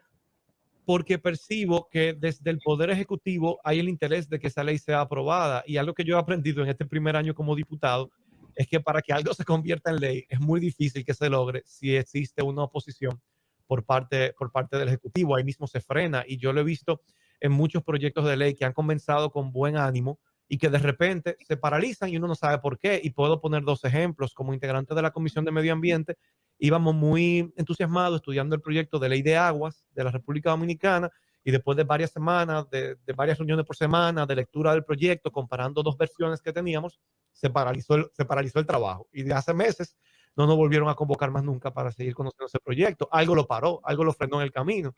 Yo tengo que leer, espérate, yo tengo que leer que al gobierno no le interesa ese proyecto. El de aguas, por lo menos la versión que estaba depositada en la Cámara de Diputados no le interesaba, porque por algo se frenaron los trabajos. Y lo mismo con el proyecto de ley que en un principio yo creo que pequé hasta de ingenuo, creí que había esa voluntad de que fuera aprobado, pero de repente más nunca se siguió conociendo y va a perimir ahora, que es el proyecto de ley que declara Loma Miranda como parque natural.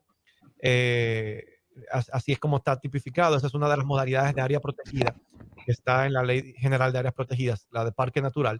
Y eso llevaba un buen ritmo y se leyó el proyecto en la comisión, pero se quedaron de hacer vistas públicas, se quedaron de que no íbamos a hacer un descenso a la zona y no se hizo. Y eso al final, tú te das cuenta que es porque no hay la voluntad de que eso se apruebe. Déjame hacerte una pregunta pendeja, porque la gente que está en el chat no es teórico de la NASA. Esto se pierde ahí porque el presidente, ¿quién decide lo que se pone en la agenda? ¿Cómo se decide? Ya la comisión está apoderada, porque lo que se pone en la agenda del pleno pasa a una comisión. Lo que se pone en la agenda del pleno lo decide la comisión coordinadora encabezada por el presidente de la Cámara. Y ahí participamos todos los voceros, pero la comisión coordinadora tiene 12 integrantes. Los 4 miembros del bufete directivo, que son del partido oficialista, más el vocero del partido oficialista. Y también lo conforman los voceros de todas las bancadas. Y en este momento hay 8 bloques partidarios en la Cámara de Diputados, o sea que vemos 8 voceros.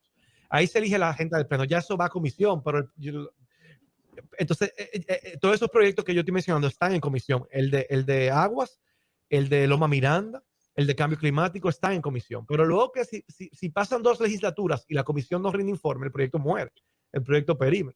Entonces una forma de dejar morir los proyectos es tú lo mandas a la comisión y la comisión duerme en el sueño eterno. Y tú te das cuenta cuando hay voluntad política de aprobar un proyecto, se forza que la comisión lo conozca y rinde informe y lo mande al pleno. Y yo pongo el ejemplo de la ley de matrimonio para prohibir el matrimonio infantil, que fue de mi autoría. Esa ley yo la deposité en septiembre y ya en octubre, a finales de noviembre, la comisión estaba siendo presionada y se rindió un informe, a pesar de que originalmente había trabajo para conseguir quizá el consenso de que esa ley se pudiera rendir un informe favorable, se logró. ¿Y qué yo vi? Bueno, vino la voluntad política del Poder Ejecutivo, que asumió ese proyecto como suyo, era de mi autoría, pero dijo, no, yo lo asumo. Y eso permitió, o sea, le allanó el camino y le abrió paso para que ese proyecto sea aprobado. ¿Y por qué eso Yo, José Horacio, pero lo que tú me estás diciendo es que no, en el tema de las 3 causales no jugaron Boca. Dame un break, Angeli. Porque lo que José Horacio me está diciendo, yo lo he dejado que se explaye, ¿no? Giovanni, yo estoy sacando la misma conclusión. Sí, no, porque no jugaron Boca. Donde digo Diego, ay, no fui yo, el Congreso es independiente. Explica bien eso, José Horacio, tú sabes. Pregunté ahora mismo también, Giovanni, justo con esa pregunta, que por qué, si en ese momento pasó esta ley, ¿por qué no pasó lo mismo con las 3 causales? Mira, yo fui testigo con el caso de la ley, de esa ley de mi autoría el matrimonio, contra el matrimonio infantil, de que ahí no habían los votos para aprobar esa ley como estaba. Y yo fui testigo de cómo el Poder Ejecutivo ejerció su liderazgo para persuadir a sus diputados, que eran mayoría en la Comisión de Justicia, para que se rindiera un informe favorable y esa ley pueda ser aprobada. Y eso se expresó de una manera en la que el propio presidente de la Cámara, Alfredo Pacheco, fue a la Comisión de Justicia y él estuvo presente en la reunión que se reunió el informe favorable ese día. Había una voluntad política de parte del gobierno que permitió que el Congreso allanara el camino en el Congreso para que eso pueda ser aprobado. En esta ocasión, yo percibo que con relación al proyecto de ley de extinción de dominio, que fue por ahí donde comenzamos, el hecho de conformar una comisión bicameral y de que esa comisión bicameral esté trabajando en el ritmo que lleva, me dice a mí, yo percibo que hay esa voluntad política y que entonces podrá ser aprobada esa ley en esta ocasión. Entonces, nosotros de todas maneras vamos a estar ahí trabajando y vigilando, no formamos parte de la comisión. Yo confieso que no he podido ir a los trabajos, o sea, ustedes no se imaginan, para quien va a asumir su rol con responsabilidad y seriedad, la carga de trabajo. Ayer, por ejemplo, se reunían 23 comisiones en un solo día en la Cámara de Diputados. Y de esas yo pertenecía a 4. O sea, eso, y esas son las que yo tengo que ir, porque de esas que me rinden cuenta de si yo asisto, si no asisto y las contribuciones que yo hago. Entonces eso me impide a veces poder ir a otras que me gustaría hacer algún aporte, pero que yo no soy miembro y no puedo priorizar. En algunas ocasiones lo he hecho, pero a veces no tengo el tiempo de hacerlo. Y se reúnen, o sea, por ejemplo, ayer yo estaba en Medio Ambiente, en Justicia, en Ordenamiento Territorial, que es una comisión especial bicameral, y en la comisión coordinadora. Y cada una de estas reuniones duran 2 horas. Cuando yo vengo a ver, yo estoy desde las 9 de la mañana hasta las 5:30, 6 de la tarde en el Congreso y no pude ir a ninguna otra de la que yo no fuera miembro. Pero tenemos el interés y estamos viendo cómo bloque nos distribuimos para poder participar como invitados, que tenemos derecho a participar con derecho a voz en la comisión bicameral que está estudiando la ley de extinción de dominio, porque es un tema prioritario, sin duda. Una pregunta, José Horacio. Ya tú nos dijiste que no hubo la misma intención de parte ni de la misma Cámara ni del Ejecutivo con relación al tema de las 3 causales. ¿Se notó la diferencia entre una ley y otra de cómo se Claro, apoyaba? en esta ocasión, en el caso del Código Penal, la línea era, incluso para los diputados del PRM que estaban a favor de las causales, la línea era que tenían que votar a favor del código aunque no las incluyeran. Le dieron libertad para votar según su criterio en cuanto a el informe disidente que nosotros presentamos, que planteaba la inclusión de las causales. Entonces ahí se vieron reflejados los diputados del PRM que estaban a favor de las causales, votaron a favor de las causales. Pero luego tenían línea de votar por el código aunque no las incluyera. Y eso yo lo vi. O sea, el único diputado del PRM, bueno, en la primera lectura hubo 2 que votaron en contra del código porque estaban firmes con las causales, que fueron Tonti Rutinelli y Santiago Vilorio. Ya de cara a la segunda lectura se mantuvo firme Santiago Vilorio, pero había muchos diputados que no estaban de acuerdo necesariamente con el código porque estaban de acuerdo con las causales y la línea del PRM era votar a favor del código. Una pregunta, y ahí eso fue una línea. Una línea totalmente. Del 1 al 10, ¿qué tanto tú que estás en la Cámara de Diputados se parece la Cámara de Diputados a la sociedad dominicana que tenemos? Siendo el 10 la mayor cantidad y siendo 1 la menor cantidad. ¿Qué tanto se parece la Cámara de Diputados al pueblo dominicano, según tu parecer? Mira, yo no te podría decir un número. Yo creo que la Cámara de Diputados es muy diversa, como también es diversa la sociedad dominicana, pero yo creo que la representación política que tenemos en la Cámara es proporcionalmente mucho más conservadora que lo es la sociedad. Yo creo que hay una disonancia, hay una discrepancia. Yo creo que no refleja incluso los cambios generacionales que ya se ven reflejados en el padrón electoral. A mí me llamaba mucho la atención como muchos colegas diputados, cuando yo llegué ese día con un pañuelo verde en el cuello, dijeron incluso, déjame hacerme una foto contigo para mandársela a mi hija, que está apoyando las causales, aunque ellos no. Entonces ahí se ve como esa disonancia también generacional, donde hay una generación quizás más adulta que no representa a las generaciones más jóvenes que están muy claros en cuanto a los temas de derechos. Pero no te apures, José Horacio, porque si hay algo que va a pasar, Giovanni ya está haciendo una factura. No, yo la tengo. Giovanni está haciéndole una factura, dijo ahorita que le estaba haciendo una factura a Manuel Jiménez, pero yo tengo mi lista de facturas. Militantemente. Que Pacheco diga que él se va a intentar reelegir, yo me voy a sentar a hacerle campaña en contra. Es que más hay diputados antiderechos que son más activos en el ejercicio de su rol de antiderechos. José Horacio, hay un tema que también es importante, igual que la ley de extinción de dominio. Yo sé que tú te vas a tener que volver, ¿ves? Porque nosotros quizás deberíamos estar hablando de alguna de tus iniciativas, pero la gente también quiere saber, por ejemplo, el tema de las interpelaciones, de investigaciones, comisiones especiales, el rol de fiscalización del Congreso. ¿En qué andan con eso? Yo creo que esa es una de las principales debilidades del Congreso Nacional. Se hace muy poco trabajo de fiscalización y no es lo que lo digo yo. Ayer justamente en la Comisión de Justicia, un colega diputado de Atomayor, el mismo Santiago Vilorio que yo mencioné, señalaba eso y decía, nosotros tenemos que asumir con más compromiso y seriedad nuestro trabajo de fiscalización. Yo creo que el presidente de la Cámara, Alfredo Pacheco, ha prometido una nueva ola de reformas tendentes a la modernización del Congreso, que él fue quien auspició la primera ola de reforma de modernización del Congreso en el año 2003, y yo creo que se avanzó mucho en ese momento, y ahora se ha prometido una nueva ola de reformas. Y yo creo pero que... ven acá, repetemos. ¿Y el presupuesto de esta ola no se convierte en un tsunami? No, pero lo digo porque creo que en este momento, cuando hablamos de modernización del Estado, tiene que haber un departamento, así como hay un departamento de representación en la Cámara de Diputados y hay un departamento de comisiones que nos apoyan el trabajo legislativo y una oficina técnica de revisión legislativa, yo creo que tiene que haber un sólido departamento que apoye a los diputados en la tarea de fiscalizar. Y por claro. eso, sí, es una realidad. Una dirección o un departamento dentro de la Cámara que esté enfocado en apoyar a los diputados en esa tarea. Y por eso menciono esa promesa de Pacheco, que yo la digo por acá, porque confío y apuesto a que la impulsará. Nosotros necesitamos un apoyo de un cuerpo técnico especializado apoyando a los diputados en el rol fiscalizador. Porque con el equipito que tenemos, de verdad, que si yo les cuento, no nos permite, o sea, hay que hacer un esfuerzo extraordinario con lo poco que uno tiene para poder asumir esas tareas que además se hacen en colectivo. Entonces no hay esa práctica, no hay esa cultura, no hay esa tradición, y hacerlo desde cero, sin esa tradición, cuesta arriba, y es lo que yo he encontrado. Entonces, de las tres roles que tiene un legislador, de proponer, fiscalizar y representar, ¿cuál es la que más se cumple? Yo creo que la más débil es la de fiscalizar. O sea, la más débil es fiscalizar. Sí, el rol más débil, y aún uno con el interés de hacerlo se encuentra con pocas herramientas para poder llevarlo a cabo. Hay una ley pendiente de fiscalización y control político que yo pienso que de alguna manera va a fortalecer ese poder del poder legislativo para fiscalizar, pero también hay no hay que esperar que haya una ley. O sea, si hay voluntad política, nosotros podemos tener un cuerpo técnico que apoye a los diputados ejerciendo ese rol y esa función. Pero yo quería escucharte, Altagracia, que te decía, vamos a respetarnos, vamos a respetarnos. ¿Cómo tú me vas a decir a mí que Pacheco va a liderar un proceso de modernización si Pacheco le ha metido a uno, o ustedes los legisladores, gato por liebre con el código?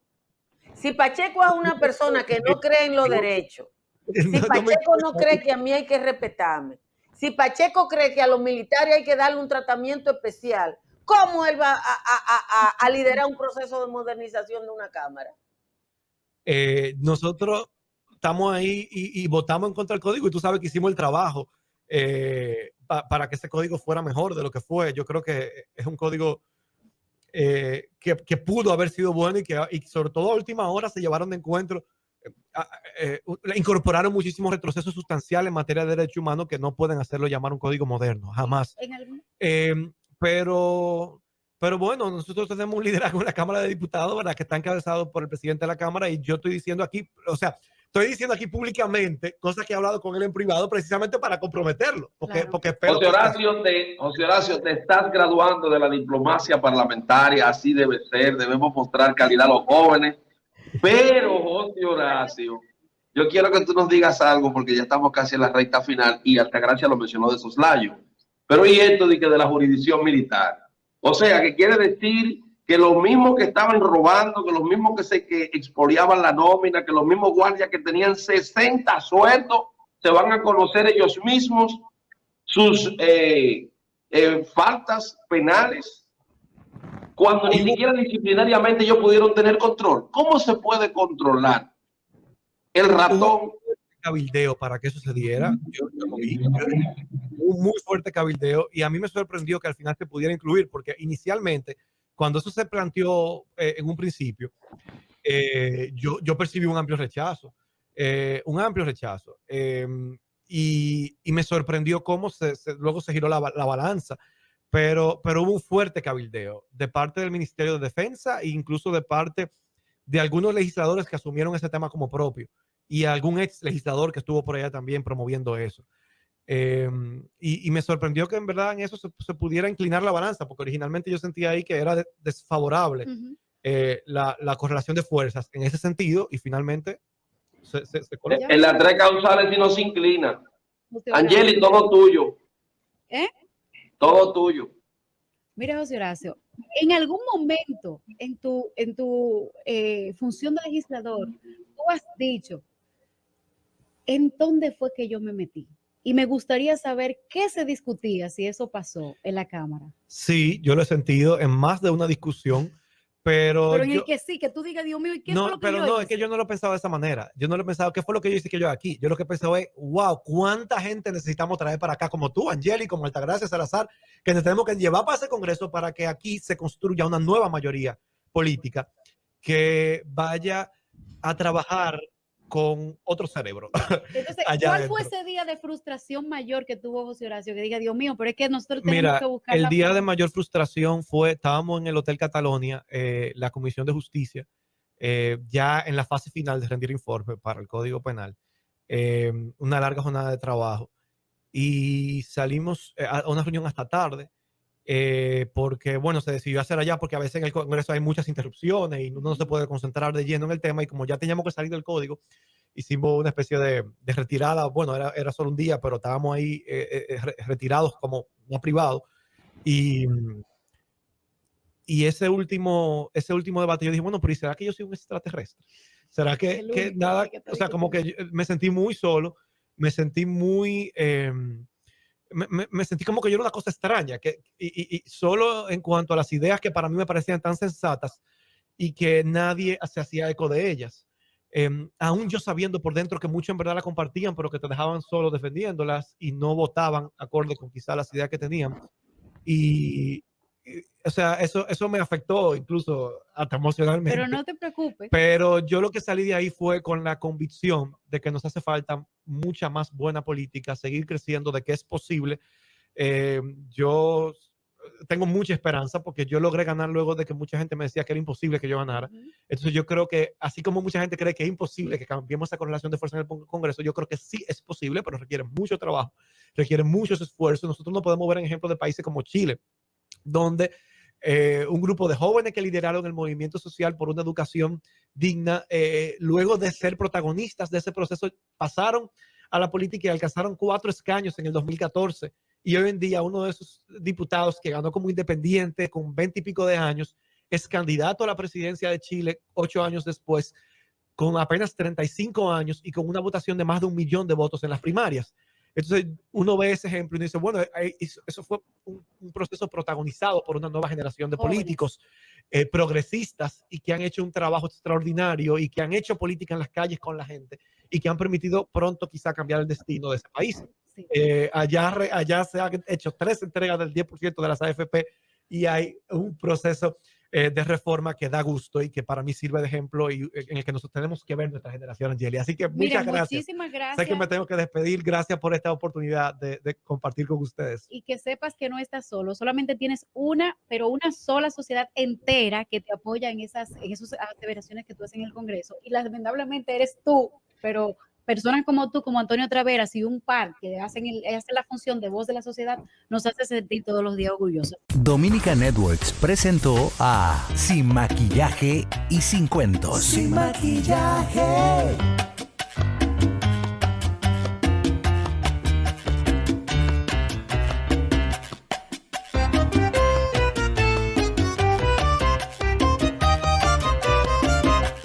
Atentos. Desde el lunes 6 de septiembre, las mañanas tendrán un nuevo orden. Distrito Informativo. De 7 a 9 de la mañana por La Roca 91.7 FM, Vega TV y Dominican Networks. Distrito Informativo.